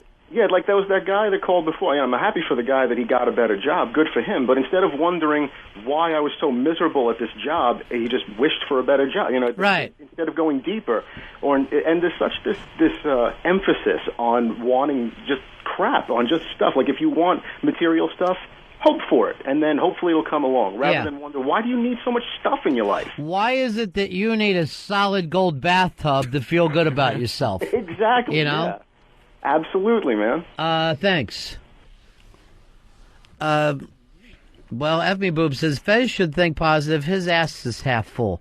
He sees his ass as being half empty right now, Lisa. That's what's bothering him. True. Yeah. She's still on a roll, I guess. She is fucking slaying. Must gotten a whole prescription of painkillers there after the surgery. Why do you have to turn around and go to that? You have painkillers, and I don't see you blowing off any one-liners. All right, here is Golf Pro. Golf Pro, you're on Ron and Fez.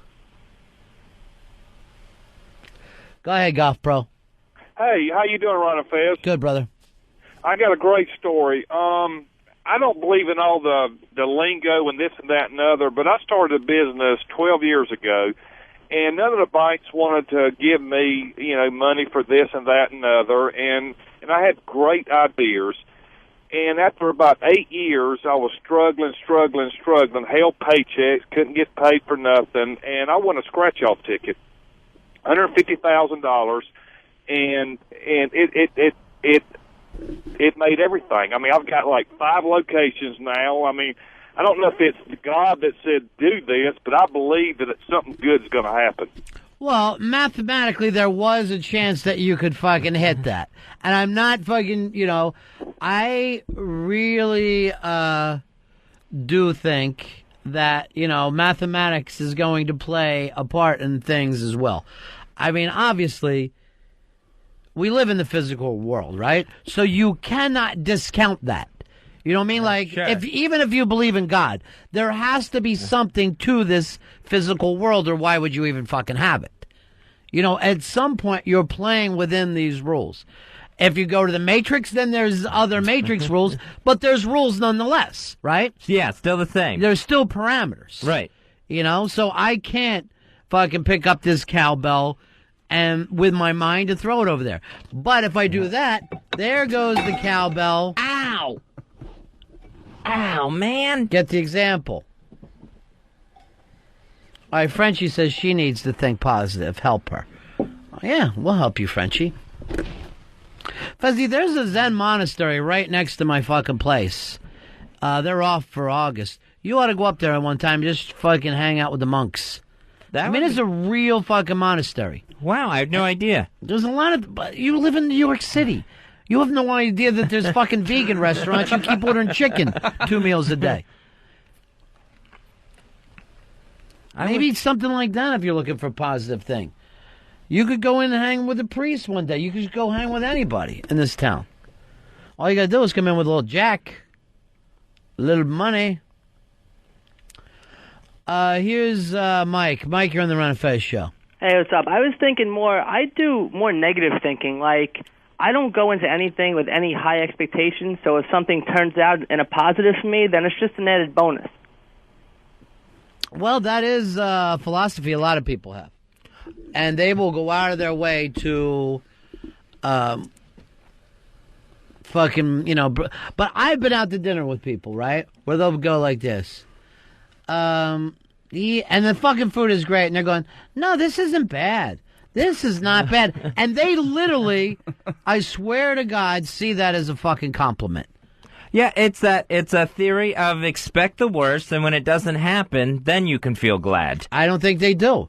I think they're still bitchy and naggy. French, give us a call. We're going to talk to you about your stuff.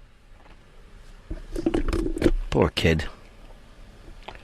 Here is Nate. Nate, you're on Ron and Fez. What's up, buddy? Yeah. Hey, I have another take on this. If you've never seen a documentary called What the Bleep Do You Know? It's kind of like The Secret, but kind of a physical proof of positivity is this Japanese researcher named Masaru Emoto. And what he did was he just taped words typed out from word processor on jars of water. Like he typed Adolf Hitler and I hate you, and then on another one he taped thank you and I love you. And then he froze the water and took pictures of it. And the molecular structure of the water with the positive words taped to the jar makes these beautiful star patterns and whatnot. And the others with the negative stuff on it is very just distorted and awkward and kind of ugly looking. And I just thought that was kind of an interesting it doesn't really prove anything scientifically, but nor did I see anybody else any other scientist who backed that up. Just the one guy who did it. I'm just interested in this Hitler brand water now. There you go, bro. Thanks.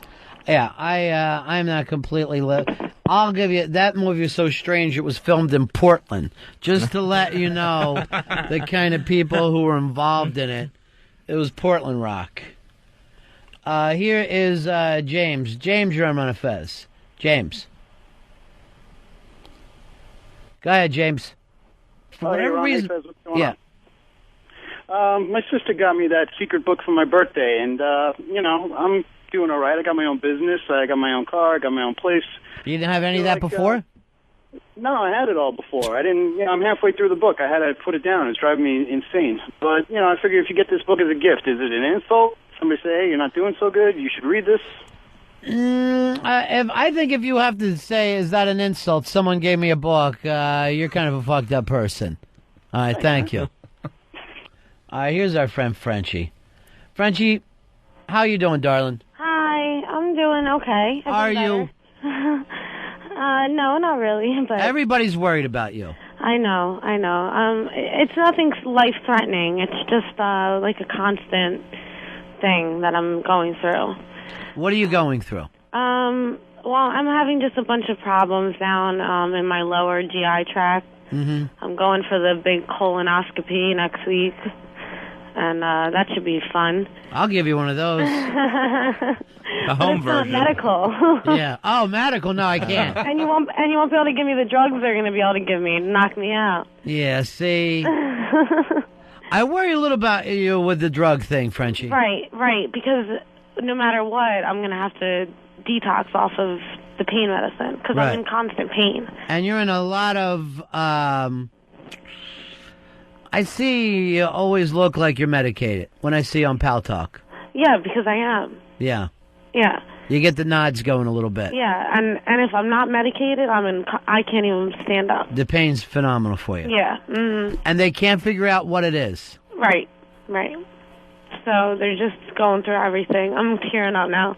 But yeah, but a lot of it I've been reading up on the certain things that they say I have, and the top thing is stress. That's what causes it, is stress. Uh-huh. So now it's more stress because I don't have medical insurance, but there's actually a fan that's helping me out, Perel guy.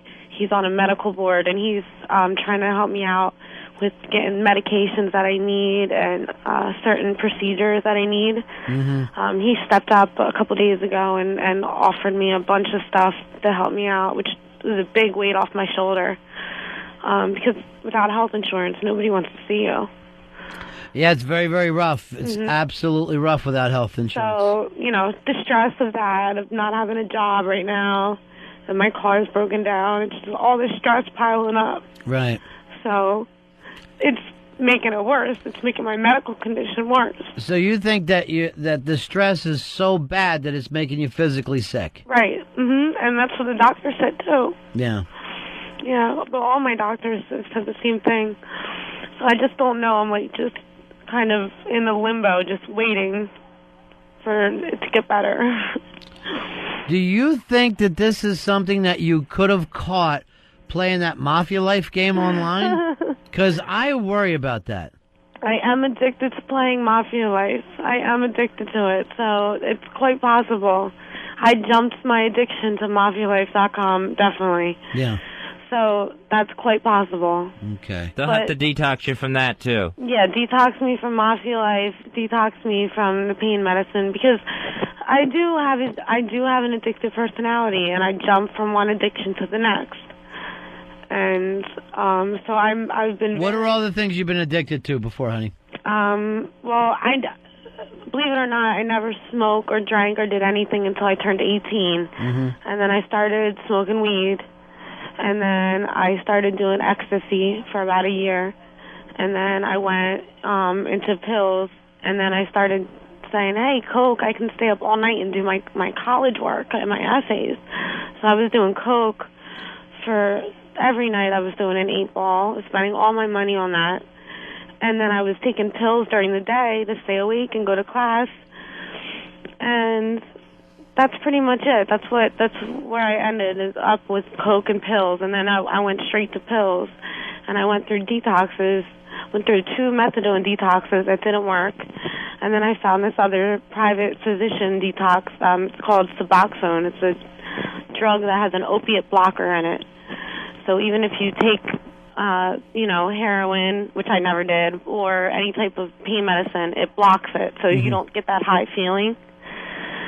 So that worked wonders, and that's the detox medication that I will be going back on after I'm through with this stuff. But French, at the same time too, besides just working on, the physical stuff, you need to also work on, why you do the things that you do and change some of those behaviors. Exactly, and it's so hard because I really just don't know. Like that's how I feel. I just don't know. Mm-hmm. My mind is blank. I don't know what to do or how to change and what to change, Mm. And with having little Frenchie, it's hard. Right. To kind of do anything for myself. So, I'm sorry. So no, we know this is a rough spot right now. Yeah. Well, I know a lot of people love you, and a lot of people are concerned about you. Yeah, I've been getting a ton of support, a ton of love, a ton of get well soon, and it does make me smile. And thank you to everybody that's been supporting me and just asking how I feel. And a lot of people are worried about these meds, honey. A lot of people see and they think we're afraid that she's going to go down and not come up again. Yeah, well, I'm not at that point. I'm taking them as prescribed. I'm not at the point where I'm abusing them. I know, but even as prescribed, when you have a problem, you know what I mean? Right, yeah, that is true. That's true. I definitely agree. But for me, like I said, I can't even pick up my daughter. I can't even take her for a walk or do anything. When I am in the heavy state, I don't have her. She's with her father. When people see me like doing the nods, that's when I take it as prescribed. I take 2 of them instead of just the one, and then I'm out of pain completely, and I don't have to worry about anything. But then when I have her, I can't take that, and it's always, sorry, mommy's sick. I can't take you to the pool. Right. Can't take you for a walk. No, we can't go swimming. We can't do this. I'm tired of telling her mommy's sick. I'm tired of it. She's so scared that mommy's going to go back to the hospital. Every time I go somewhere, she goes, no, mommy's not going to the hospital, right? No more hospital. And I can't tell her no because I don't know. So it's hard. Yeah, I know it's hard, darling. But yeah, I really do think a lot of it is in my head, stress-wise, and I have to get in the right state of mind. Well, you're gonna be healthy. Yeah, I mean, did they come with any kind of psychological help that you could get? It's a very difficult thing.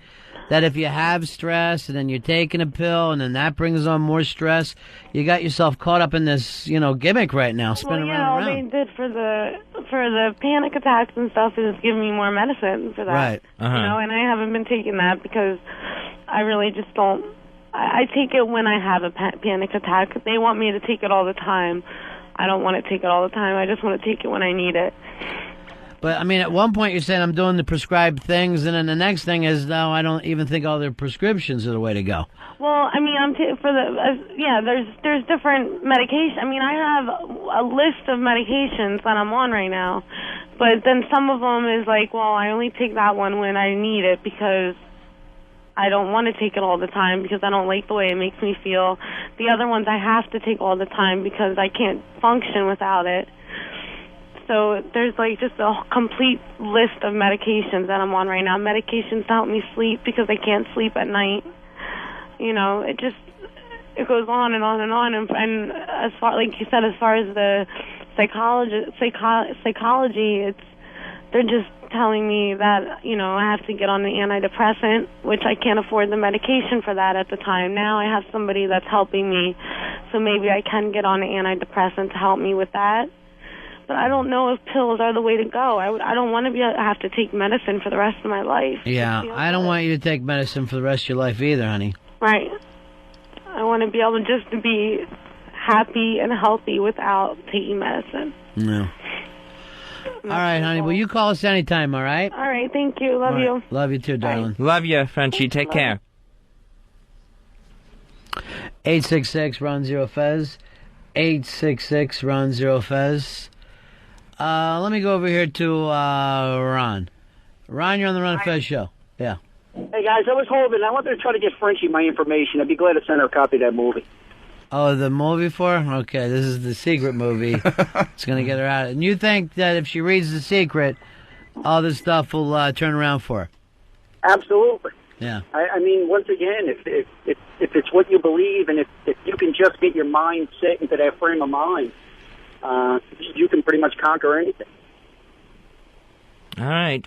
It seems like getting yourself into that frame of mind is the hardest part of it. All right, hold on. So you're ready to believe, Fezzy, except you don't think it'll work for you. You think it'll work for others. Yeah, I think other people are better equipped to handle this kind of thinking than I am. Oh, that's so funny. So what's going to happen to you long run? I think eventually I'm going to come out of my stuff. I think I feel better now. I think the pills help. I don't know. I would like to eventually get off the Effexor.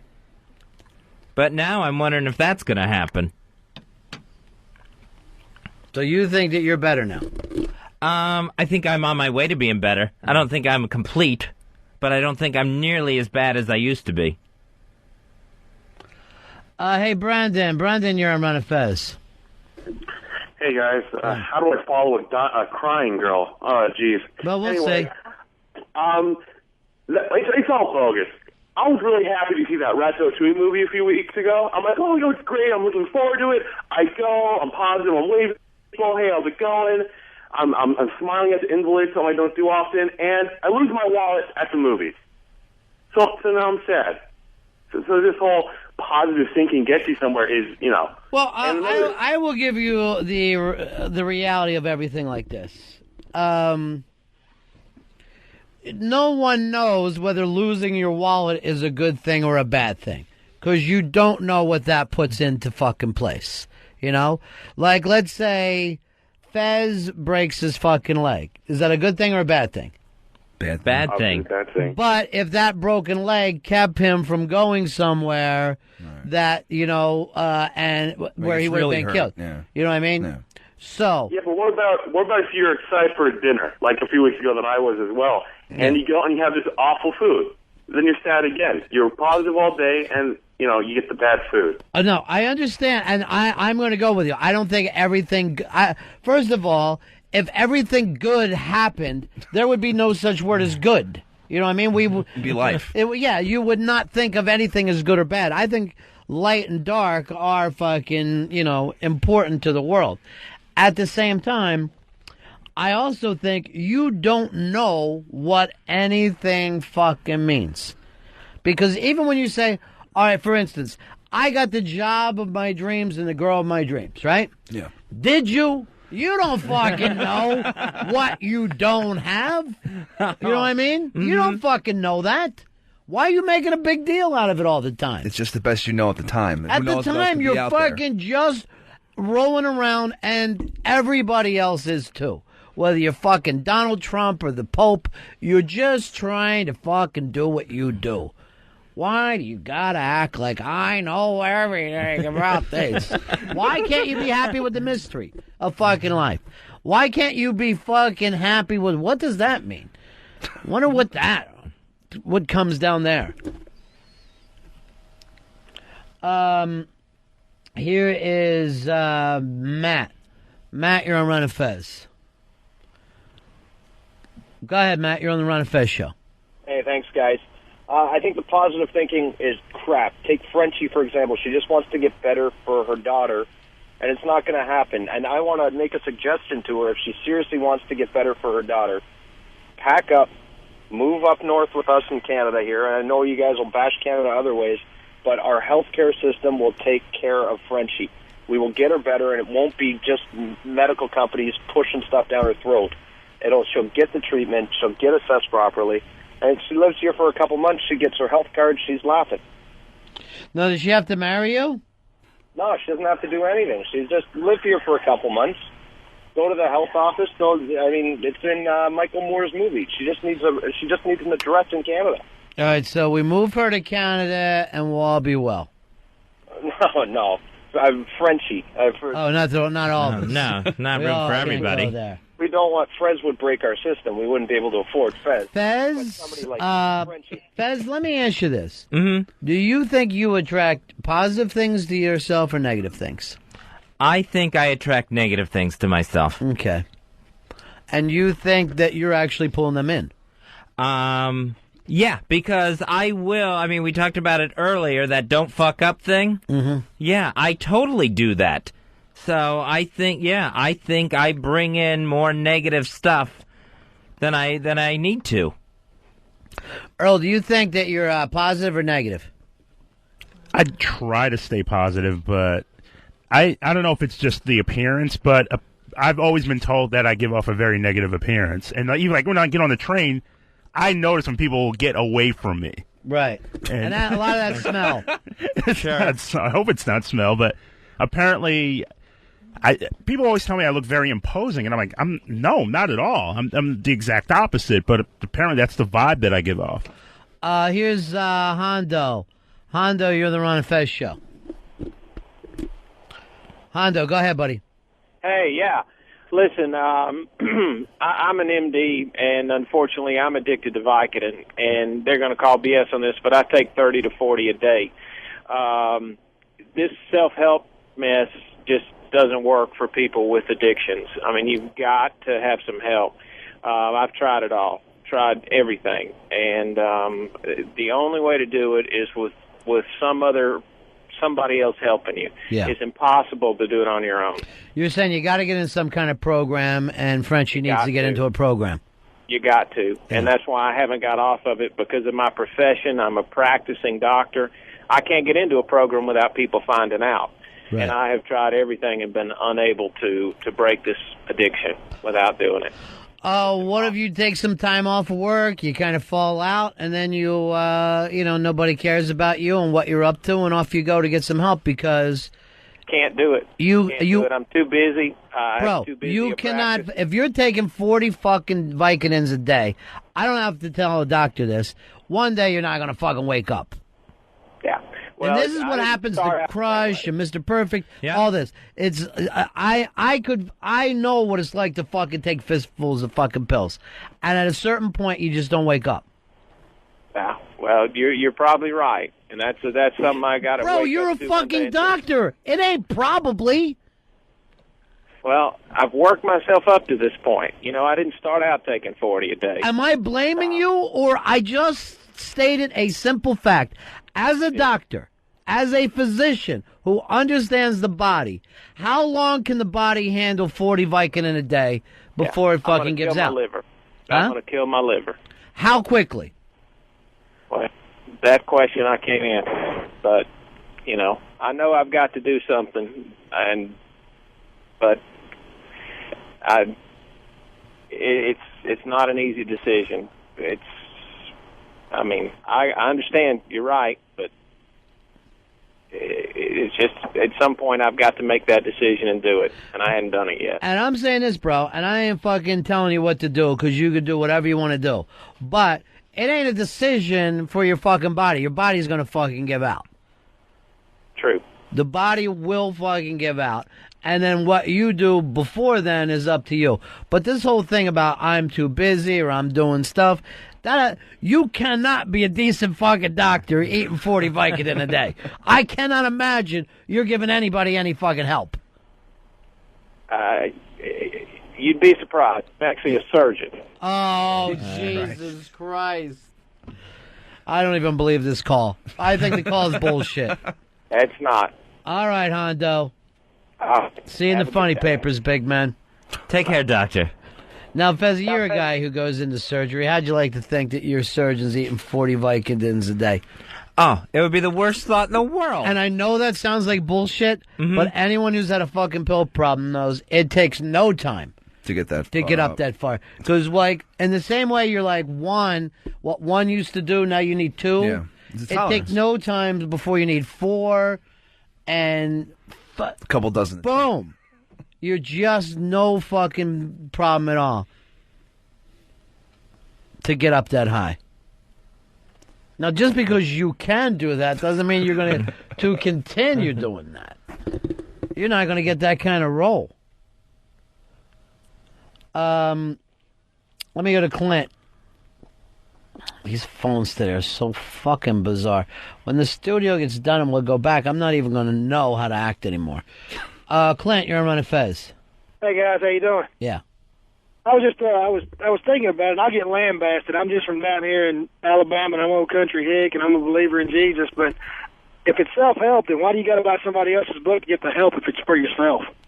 I mean, that doesn't make any sense to me. You're buying somebody else's book, you're getting help, you're leaning on somebody else. Why don't you lean on your family and your friends and the ones that love you?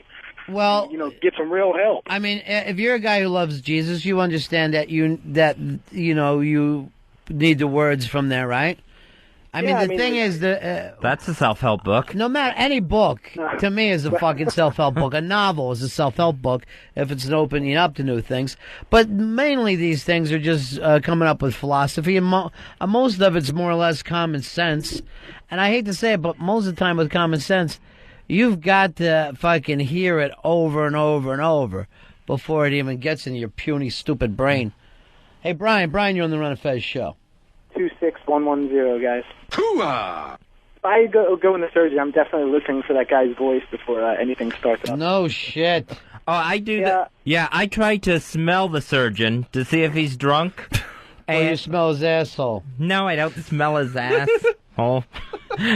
And I also, whenever getting on a plane, I try to get a whiff of the cockpit to see if the cock? Pit. Oh, is that the down undercarriage there? No. Just to see what can we do for you, Brian? My band is playing a free show tonight in Greenhouse Square. We're called the Yamos Deaf, and I just wanted to give a quick plug. I hope that was okay. All right, so go ahead and plug away. What's the name of your band? We're called the Yamos Deaf. Our website is myspace.com/YMD. And we're playing a show for the City Paper in Philadelphia. It's like a Philadelphia event. They have free concerts in Rittenhouse Square, like right in the center of Philly. Uh-huh. And we go on at 7 o'clock, and there's 2 bands, and that's it, man. When it's over, we have time to go look at the Liberty Bell? You will have plenty of time, correct. I'll be there then. And Chai Chest, take the train down. All right, peace out, bro. Thanks, man.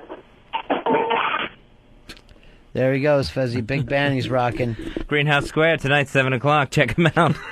Rittenhouse Square, is it, right? And what's the name of his band? I couldn't tell, but it's YMD are the initials. It's myspace.com/YMD. Yamos Deaf, I think he said. Is that what it was? Maybe. I couldn't understand him. Dusty, you're on Ron and Fez. Yeah, how you guys doing? Yeah. Yeah, I used to be a meth head, man. I used to snort so much methamphetamine, I used to have to pick the bloody scabs out of my nose to breathe. I got off that on my own. It's uncomfortable. It's not something people want to go through, and that's the problem. People want a little pill to make all the uncomfortableness and all the work they put into getting on the habit to take it away. A guy's got to go through a hell to get off that crap. It's the same way with cigarettes or anything else. We all like to find excuses. But I got off the drug. I didn't even go to the doctor. It was miserable. I mean, man, I was miserable. But I got off it because I knew what road I was going down. I seen people around me, and I knew what road I was going down. I had to get off it. And I did it. Yeah. And I've stayed off of it. And the reality of it is, it's like, there's the fucking success story. Not like what you do, but you just stay off of it. There's a lot of fucking ways not to overeat. Do fucking any of them. You know what I mean?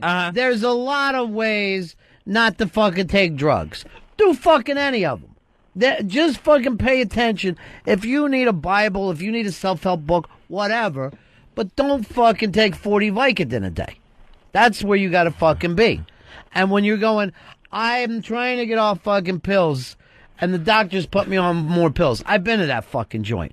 You're not gonna fucking get better taking fucking trying to wean you off some heavy meds every fucking day. All right, Sheepy says Most Deaf is the fucking band playing down there in Philly, and he loves them. He loves them in a big, big way. We need a break here. Ron and Fez Show. Ron Bennington, Fez Wadley. It's the Ron and Fez Show.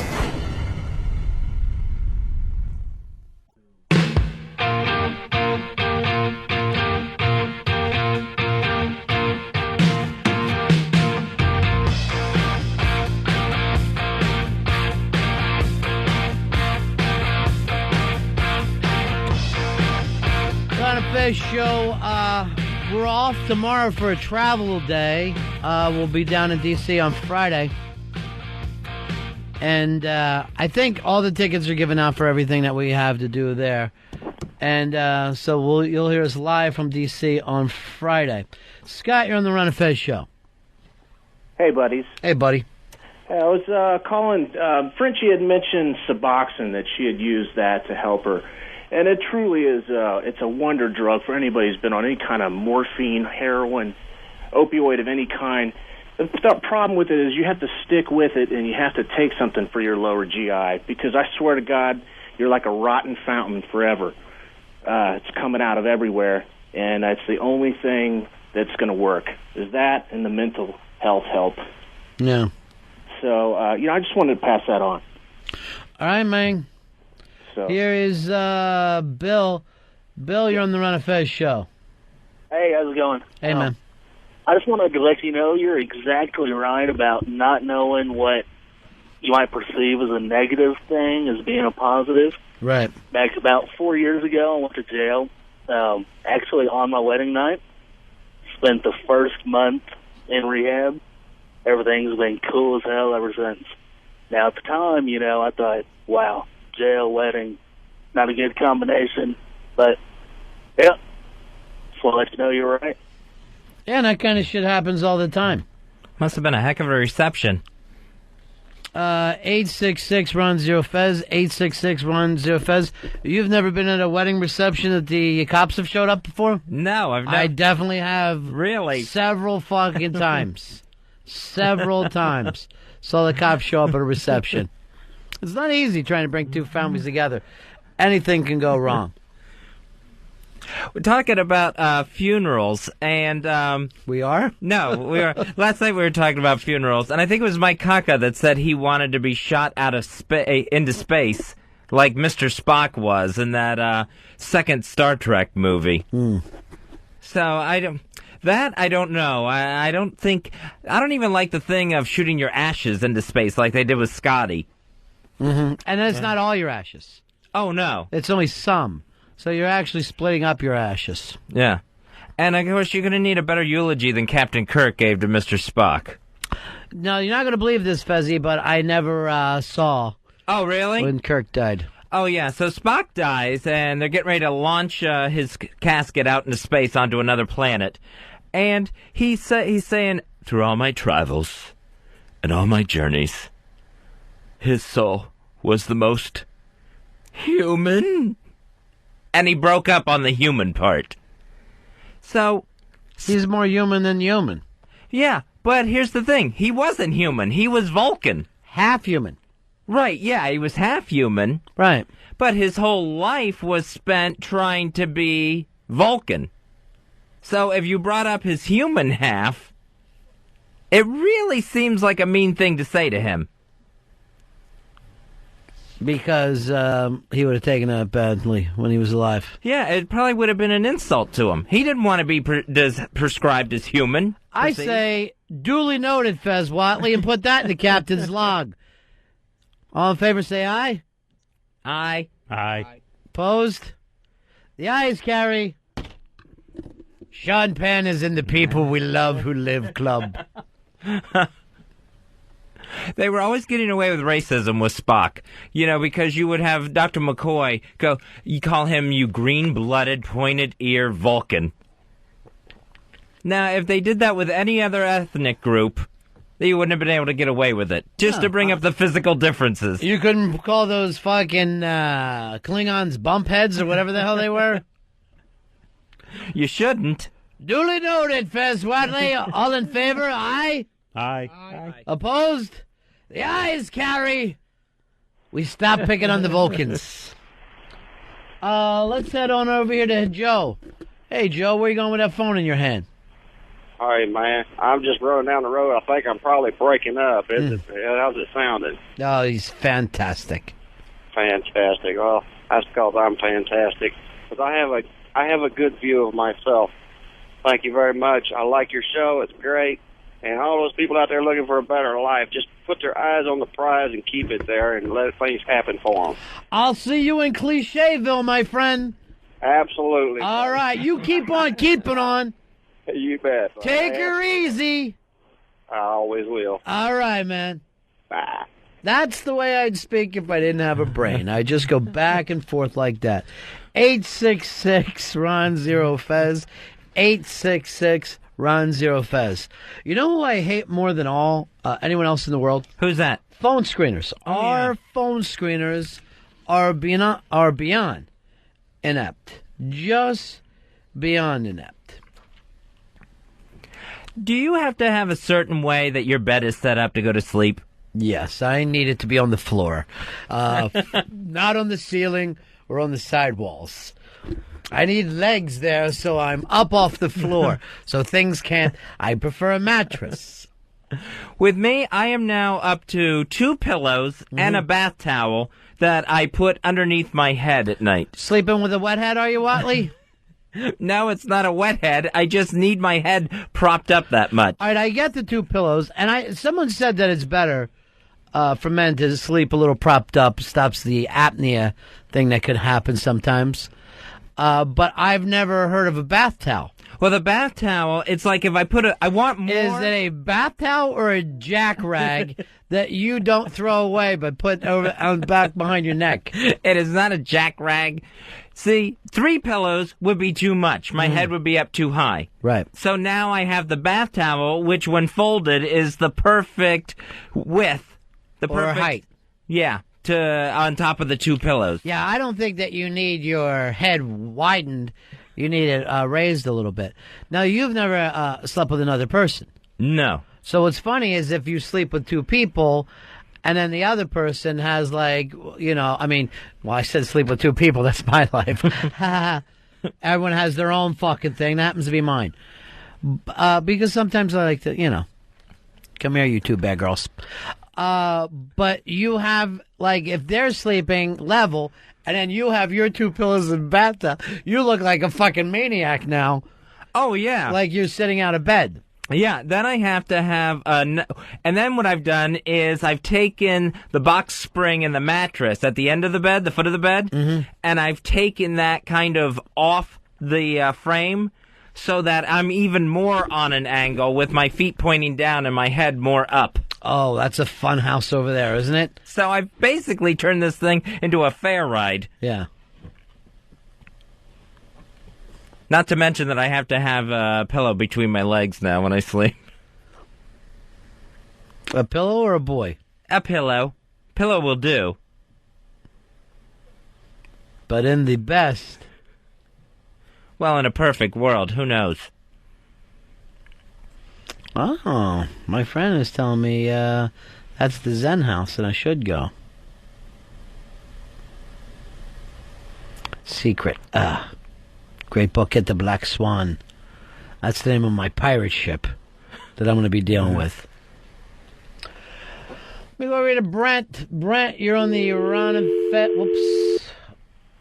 I'm running this whole thing off a laptop, Fezzy, and I'm not going to lie to you. It's not an easy way to go. Brent, you're on the Ron and Fez show. Hey, man. Hey, I just want to let you know I sleep with 3 pillows, and I hold on to 1 as well. So you need 4 pillows in your bed. Yep, plus another man. Okay, big boy. Take care of yourself. Whatever gets you through. I'll put you on hold. Fez wants to talk to you about something. Fez, take line 5 off the air, and just say you'll do whatever you need to do. Brian, you're on Ron and Fez. Hey, Fezzy, do you sleep like the old lady in the Craftmatic bed thing where you got your clapper and your Craftmatic thing and your metal? It really does sound like a hospital bed you've set up for yourself. No, I just have to have my head up higher now. That's the whole thing. Pitsy, what did you need? I saw you peeking in here. We're so far from them now. There's 2 walls in between us. I was just going to say that I sleep with like a body pillow, so I'm sleeping in the fetal position the entire night. I wrap my arms around a body pillow. Yeah, you don't have the fetal position is not with a body pillow. Yeah, but they say that it's like you're in your mother's womb and that's the most comfortable you could sleep. Right, but you didn't have a body pillow in there. I thought that was kind of like your umbilical cord. Show me you weren't holding on to your umbilical cord like it was comfortable. Show me what your version of the fetal position is. Like this. Yeah. And then I have something in my arms so that I'm comfortable. So I'm holding on to something. Why don't you grab Toothpick Vic and hold on to her at night? She's Toothpick Vic. Out of prison now. She has trouble staying on her side of the bed, so when she stays over, I really don't get that much sleep. You don't like her, you don't like to cuddle in the middle of the night? No. I got news for you. I'm not crazy about it either. No. Sometimes I'll even sleep on my lazy boy just to get a good night's sleep when she's there, because I can't have my own bed to sleep in. You're already elderly. You are already living an elderly lifestyle. It's now, sad. do you have a lazy boy in your room? Yes. Oh, that's pathetic. You live with your mom. You got a lazy boy. You're a lifer in it, man. I know. You're not going to move out. And it has heat and vibration, too, in it. So once I sit there, I'm there for hours. I'll never get up. Fantastic. Yeah. No wonder you're in such Hot good shape. chair. You got a great hot chair. Oh, this chair's nice and hot. See, this would have been the perfect Christmas present for me, Fez. Get me a nice fucking hot chair. I didn't even know hot chairs existed till just now. They're the best. I can fall asleep in that any time I sit down in it. I know you're going to burn yourself to death one night. that thing is going to catch on fire. He's going to be cooking Pop-Tarts in it. I can't take these stupid how many pillow fucking calls people are calling in. I like 1 pillow. I like 3. Give me 4 pillows. And I'm like, this is a show? This is something human beings talk about and other human beings listen to? Pillows are a problem, though, because if you don't find the right one, you'll never sleep. Again, you're just trying to get back to the certain pillow you had when you were little. Whatever you were stuck with there. I agree. That's the gimmick for you. Mine seems to wear out so fast. Like your head's enormous. That bed must feel like an Easter Island statue was falling on it. My pillows were so old that I would sweat through them and they would be brown under the pillowcase. You shit the bed, you liar. And tried to hide it in your pillowcase. But it's weird going from a twin bed to a double bed because then you feel like you're on your own island. Yeah, I gotta have a king. I can't fucking play with those little beds. I like to know that there's some room. I see, you'll see, Architectural Digest. You'll see this beautiful house. Then you see the shit bed that these people slayed in. I mean, you're 8 hours in that fucking bed. You better have a nice, big, comfortable bed. I got a queen, and I bet you do. Whoa! Size bed. Whoa! Scott, you're on Ron and Fez. Hey, buddies, 287-253. Yeah. Hoo-ah! I guess I have it pretty good because my girlfriend stays over. She's cold, and I'm always hot, so it's like curling up with an icicle. I love it. Yeah, but then you wake up next to a dead girl. It just sounds like she's got terrible circulation. I don't know. I needed to sleep. Peace out. It's like sleeping with a popsicle. It's hard when you roll over, too, and you just hit that big lump of a body, and it's not even soft anymore. Roger, you're on Ron and Fez. Hey, Ron, Fez, what's going on? Yeah. Yeah, I just have a question for you, Ron. I need to know the point of sleeping with somebody. Well, you got to figure originally you slept with your woman, right? At the same point, you probably slept with your fucking money. You slept with your food for tomorrow. You slept with your woman so nobody stole her away from you. And we've never gotten out of that fucking gimmick. Yeah, the only thing I remember sleeping with is maybe toys or something when I was little. Well, I went back further than that. I went back to caveman times. You went back to your fucking childhood. But that was the original point. Now, if you are one of those guys like I have a room and my wife has another room, you're basically saying we're two asexuals married to each other. You don't want to be fucking seen that way. Why, you don't have a room to go to? I always pictured that when I got a house, I would have my own room that nobody would go in but me. With a bed in it? Not even a bed, just more of a place to relax, like a study kind of thing. Yeah, we're not talking, yes, you could have a study. We're talking about where do you sleep? Do you sleep with your chick or not? I couldn't see myself sleeping without her because it's more of a protection thing, too. She protects you? Yeah. But I you know what? She'll be the first. Toothpick Vic. I'm trying to get some sleep. So you like to sleep with your chick? Yeah, I got used to it. Yeah. I mean, I never had any brothers or sisters, so I never had anybody in the room with me. So in first it was fun, but now it started to get, well, stay on your side of the bed. Don't take my covers. I noticed when we were out last night, we were with some of the girls, the mean girls, if you will. Yeah, they're awful. The little cliquish, we're ruining the schoolgirl. And they do not like your chick, it seems like. Yeah, I don't think they do. They haven't had the real chance to get to know her because that's also why I don't bring her around because she's not very receptive to new people, you know? And then it looks bad for me at work and then bad for me with them. So that's why she's kind of a mystery to people still. Toothpick Vic. Think the world of her. Here's our buddy Indy Mike. Hey. What's happening, Michael? Well, I figured I'd call in and give a quick update on since the show was on last night on Big Brother. Big Brother. Let's hear it. Won't you, Big Brother? Big Brother. It's a Big Brother update. Well, it's another week where I'm not sure who's going to go tomorrow night. It's really still up in the air. If you watched it, you know that Dick saved Danielle from the being on the nomination, and now it's Dick against Dustin. Now, you've watched this fucking show for years. The people who were in the show watched it for years. Why would you why would you go up there when you have people on the other side to put on the fucking block? Dustin, how stupid. Dustin is one that, in theory, hasn't watched it in years. Joe, the guy that went in with him, was the one that was the big fan. But still, yeah, I don't know why you would ever volunteer yourself to go. You never risk anything, particularly when they know that they haven't known what the voting was going to do every time, that somebody is lying in the voting. And that fucking still doesn't throw up a red flag. I cannot tell you how bad I think these players are this year. So many players, they think when they get that head of household that they're always going to have it, or at least their alliance is always going to have it. Well, we're talking about something different here. You got Dick and Danielle, they go up. Danielle gets off. So do you put one of the enemies up next to Dick to be voted off? No, you put fucking the gay guy up. And you're like, why would you fucking do this? And there's a very good chance he could be sent home. Yeah, because America doesn't like him. America only likes the bad rock and roll guitar dad. Does America like Danielle? I think a lot of America does like Danielle. I don't think she's terrible, but I don't care for her when I watch her on the live feeds. I think she whines a lot, and I think she's really cold towards everyone. But that's me. She reminds me of a chick I used to go out with where it's only about her, and she only can fucking understand her point of view, and anything that you do, she thinks that it was because of her. You're like, God damn.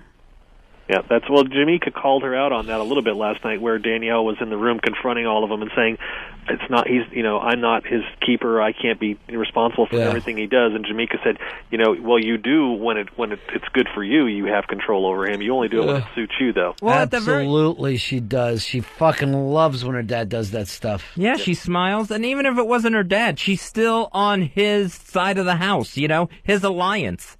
Yep. If they're not going to get along with her, that's one reason right there, whether they were related or not.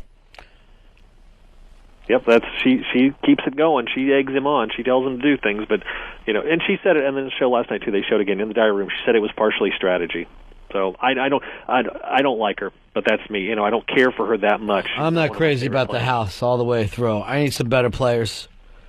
Well, and I don't know how this happened. I don't even find Jen hot anymore.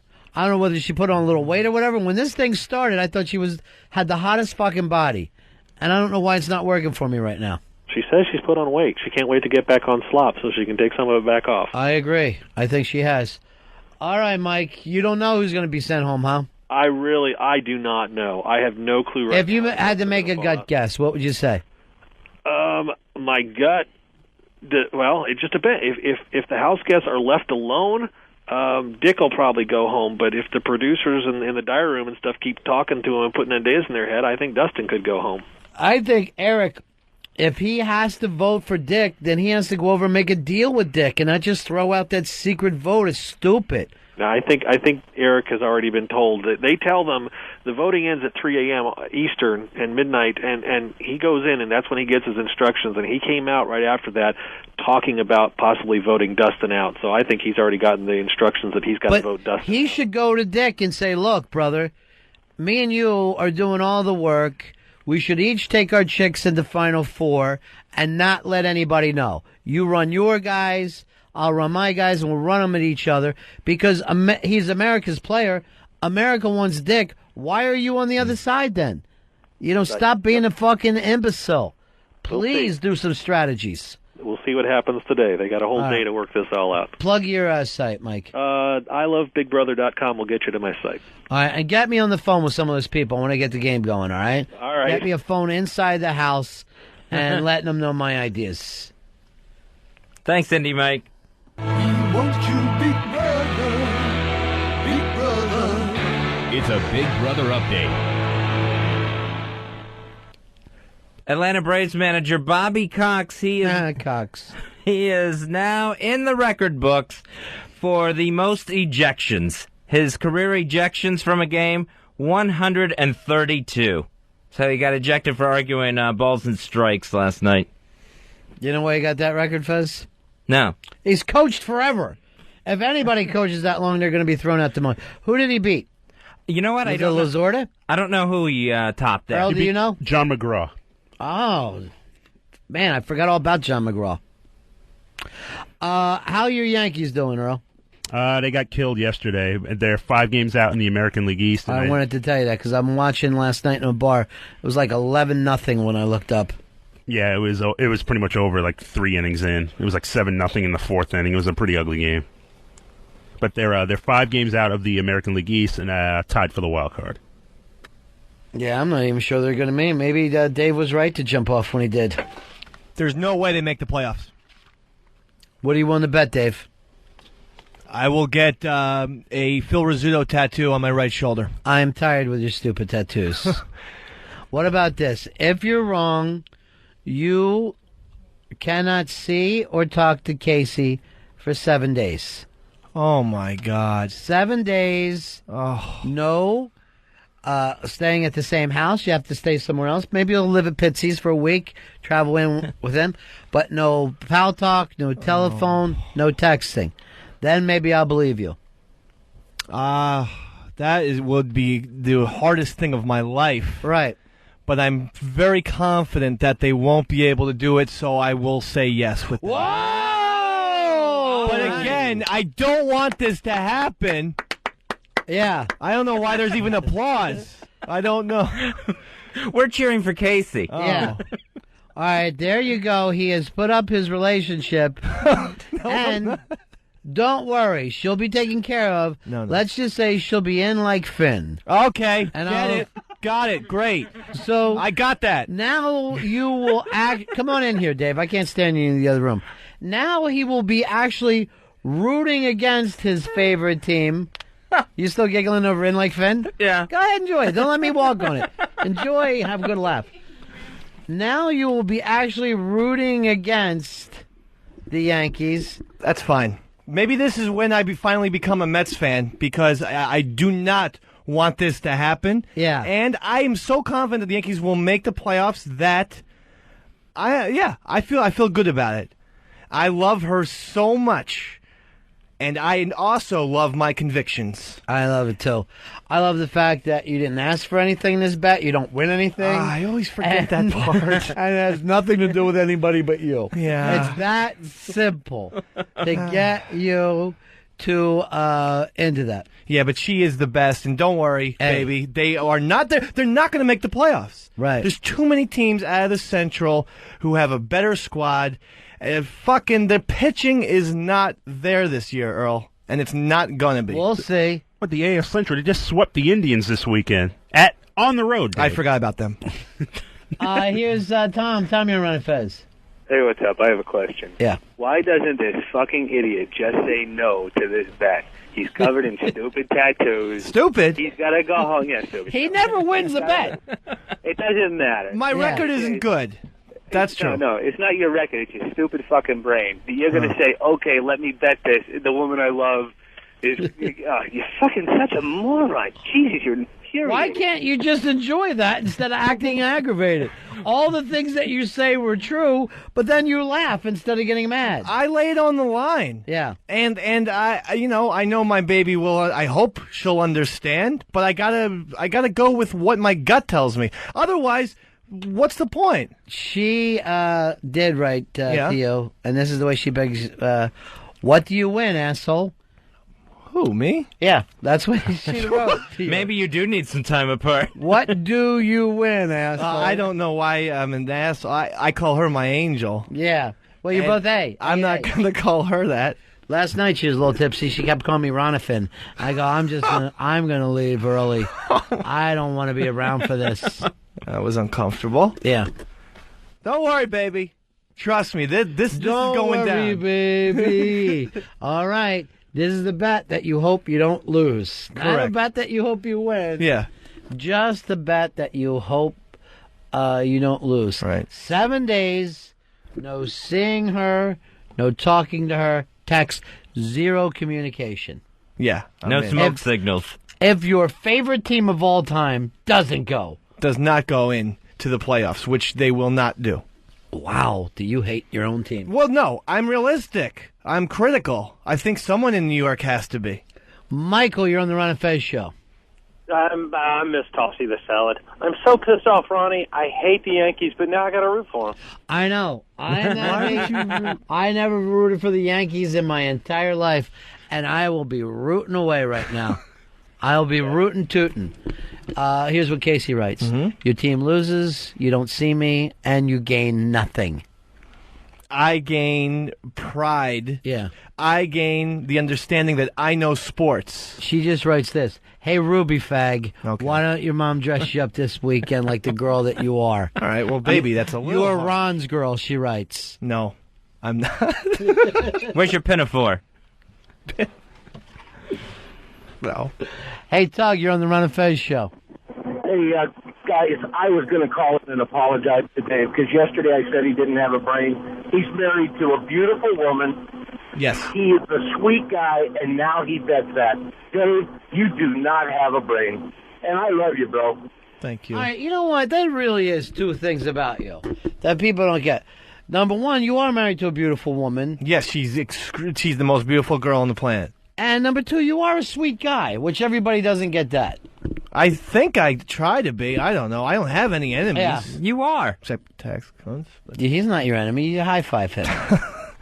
But I try to be. I don't know. I was raised pretty well when I wasn't getting makeup put on All my right, face. Look, she just put up a picture of you in a dress. Okay. The painting that you had to go with. She is supposed to be on my side. She's rooting for the Yankees, too. Boy, HTG is so depressed, she's not even enjoying this little annoyance. Come on, HTG, the spider just caught a fly. Why can't that make you happy like it normally does? Dave flew right into my web. I guess she's sad about Mikey C.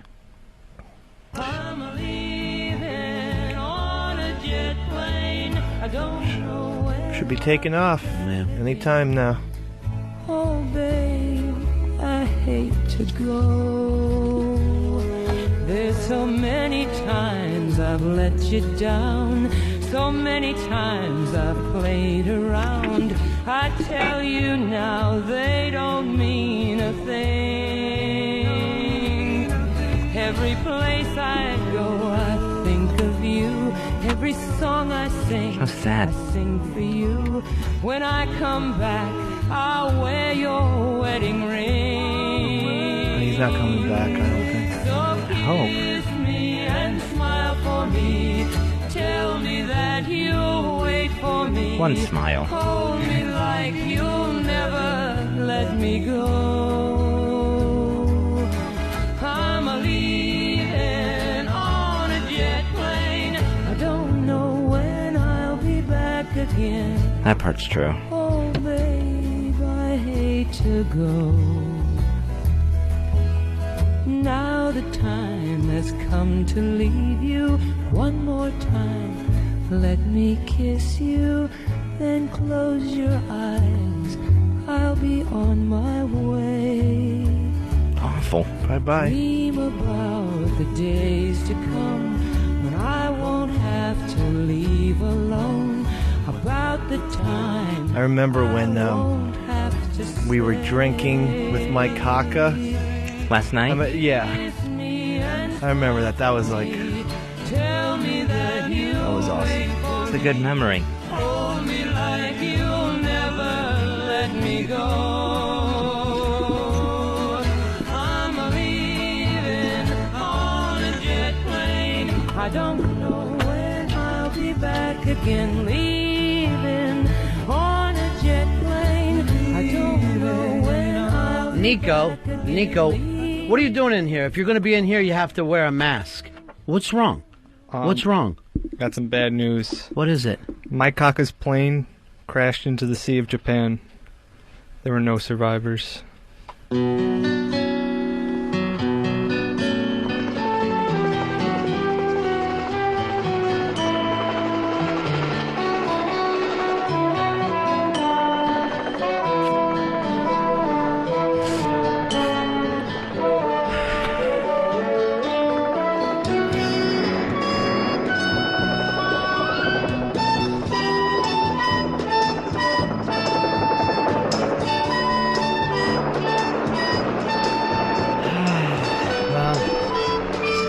We'll be joined next year by a couple new cast members. Hey, all right, here's the... Why are you crying? Why are you crying, Dave? If it was true? I don't know. Yeah, it sparked something weird in me. Which song got to you? Which one made you cry? I don't know. When Radar came in, I didn't see that coming at all. That was Nico. Oh. Yeah. That's why I went away during the whole jet plane thing, setting up bits. What if you guys did that sometimes? Yeah, Wouldn't that be good. great? Yes. Now, you're rooting against your Yankees, right? Yes, I am. Because if the Yankees get into the playoffs, you will not be able to see your girl for 7 days. My life. No communication. I want you to look on Pal Talk. What is your chick wearing right now? And this, what the hell? She's wearing a Yankee jersey. Why is she wearing a Yankee jersey? She can't comprehend. No, she understands. She's on my side, I thought. She wants a vacation. Yeah.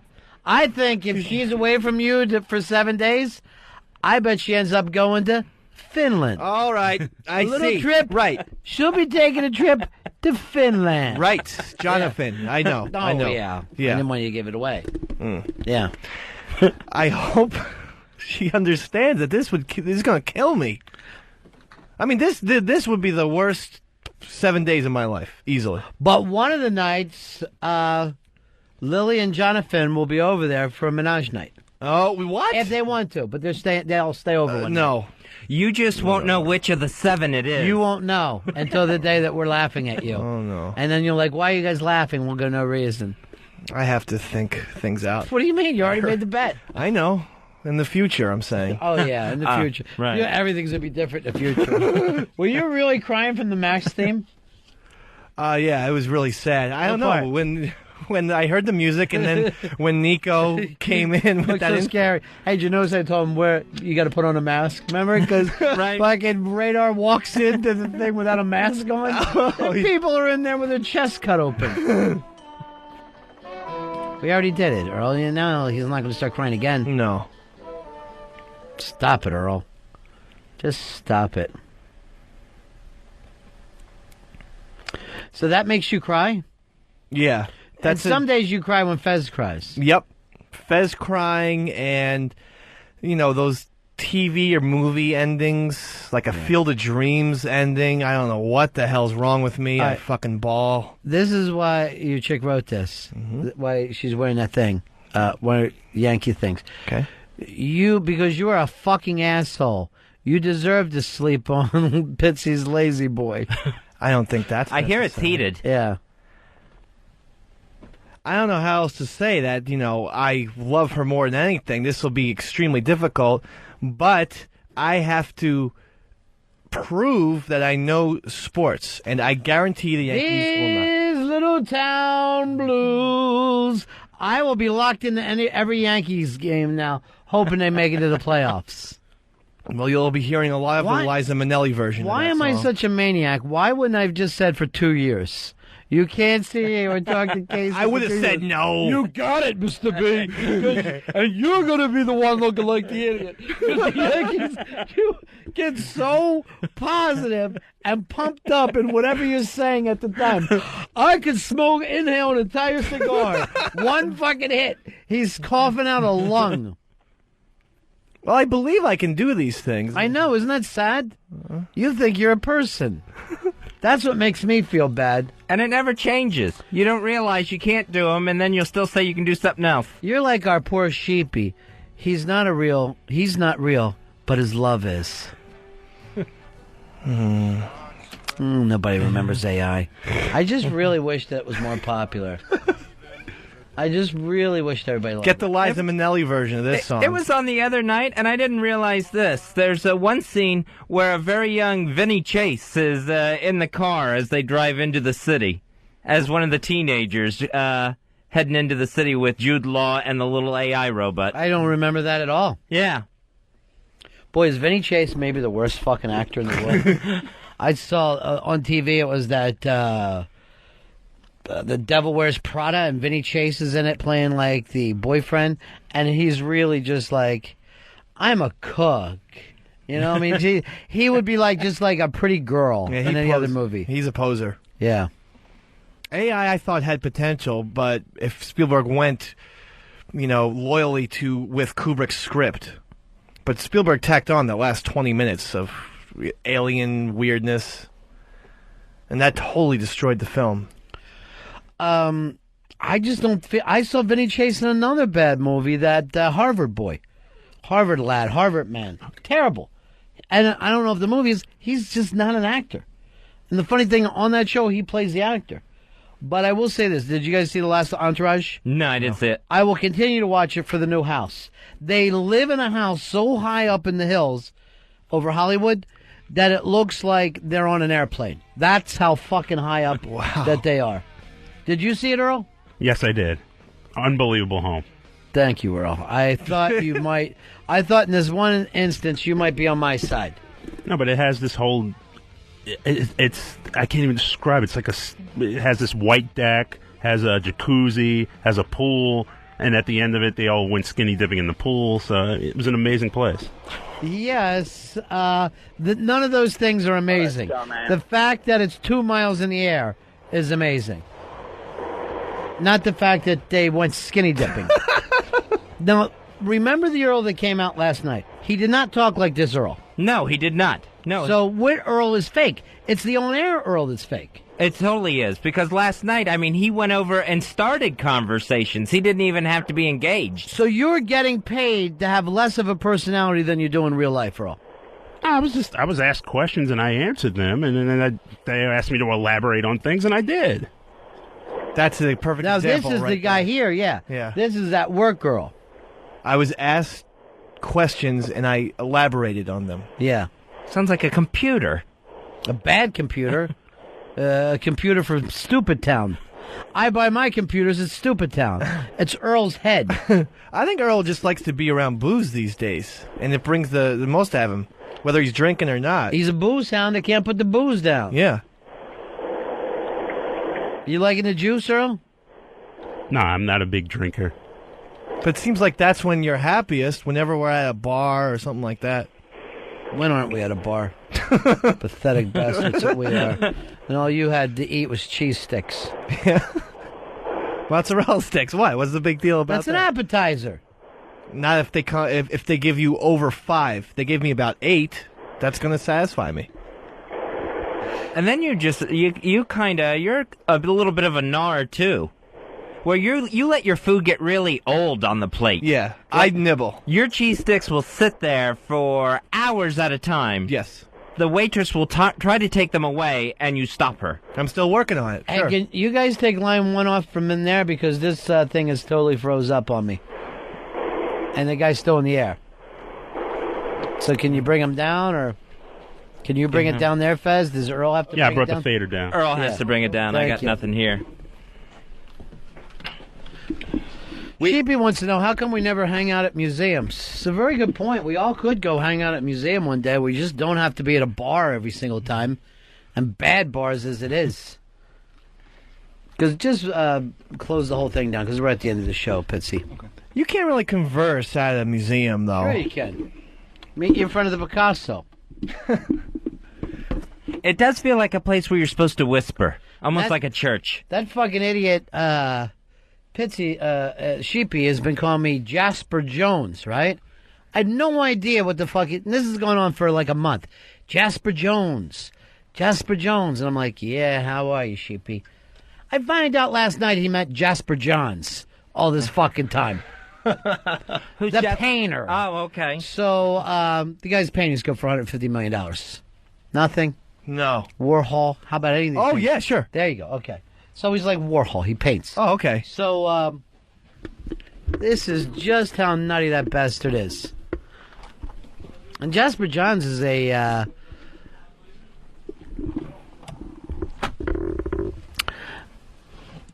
one of my all-time faves.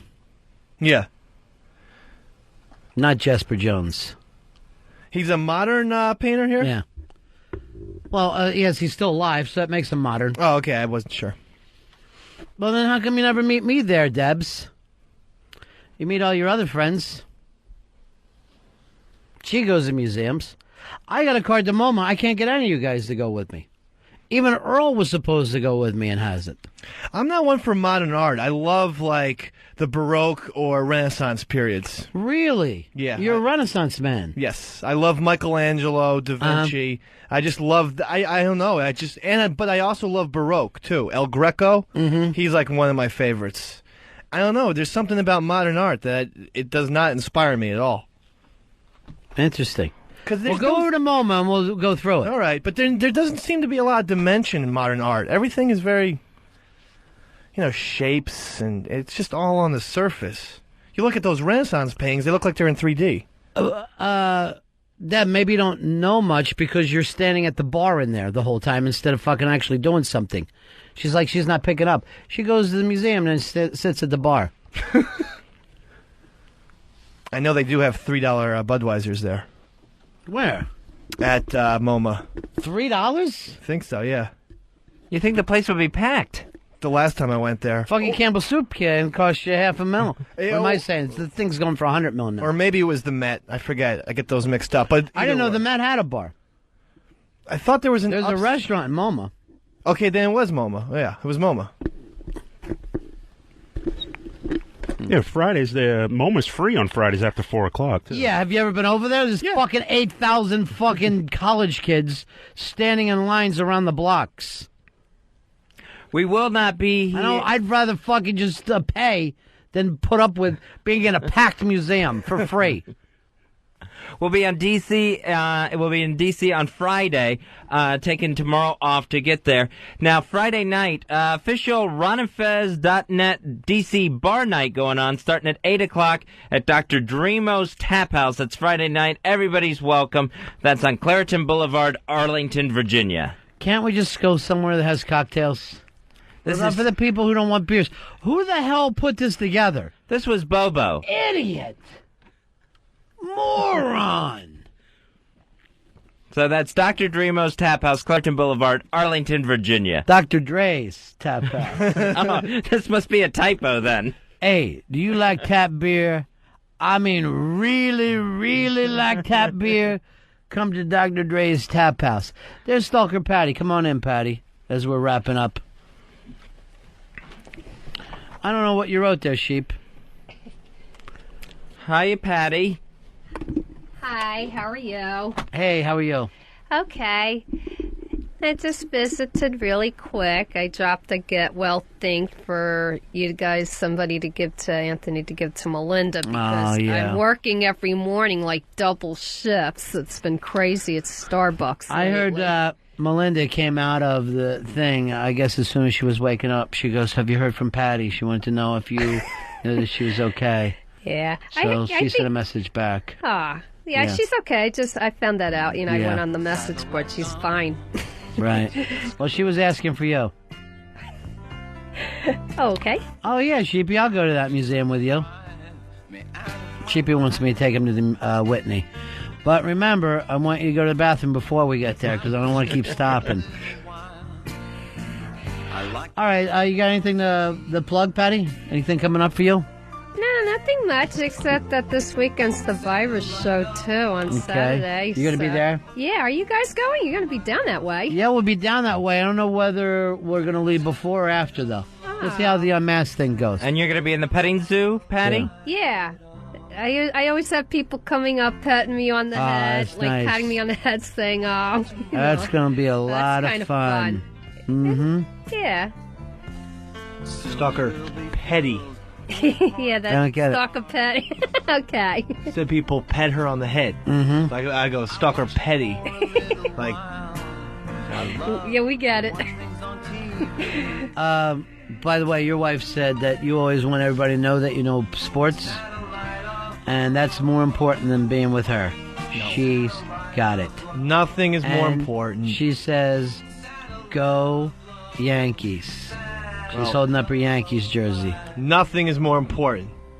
Nothing at all. I've been told that you've been bold. But I have to see Joe Torre get the boot. And if they don't make the playoffs, that's what will happen. Hold on. Here, I can't believe this.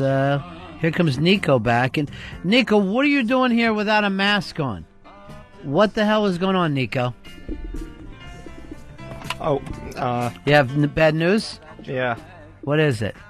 My Kaka's plane went down in the Sea of Japan. There were no survivors.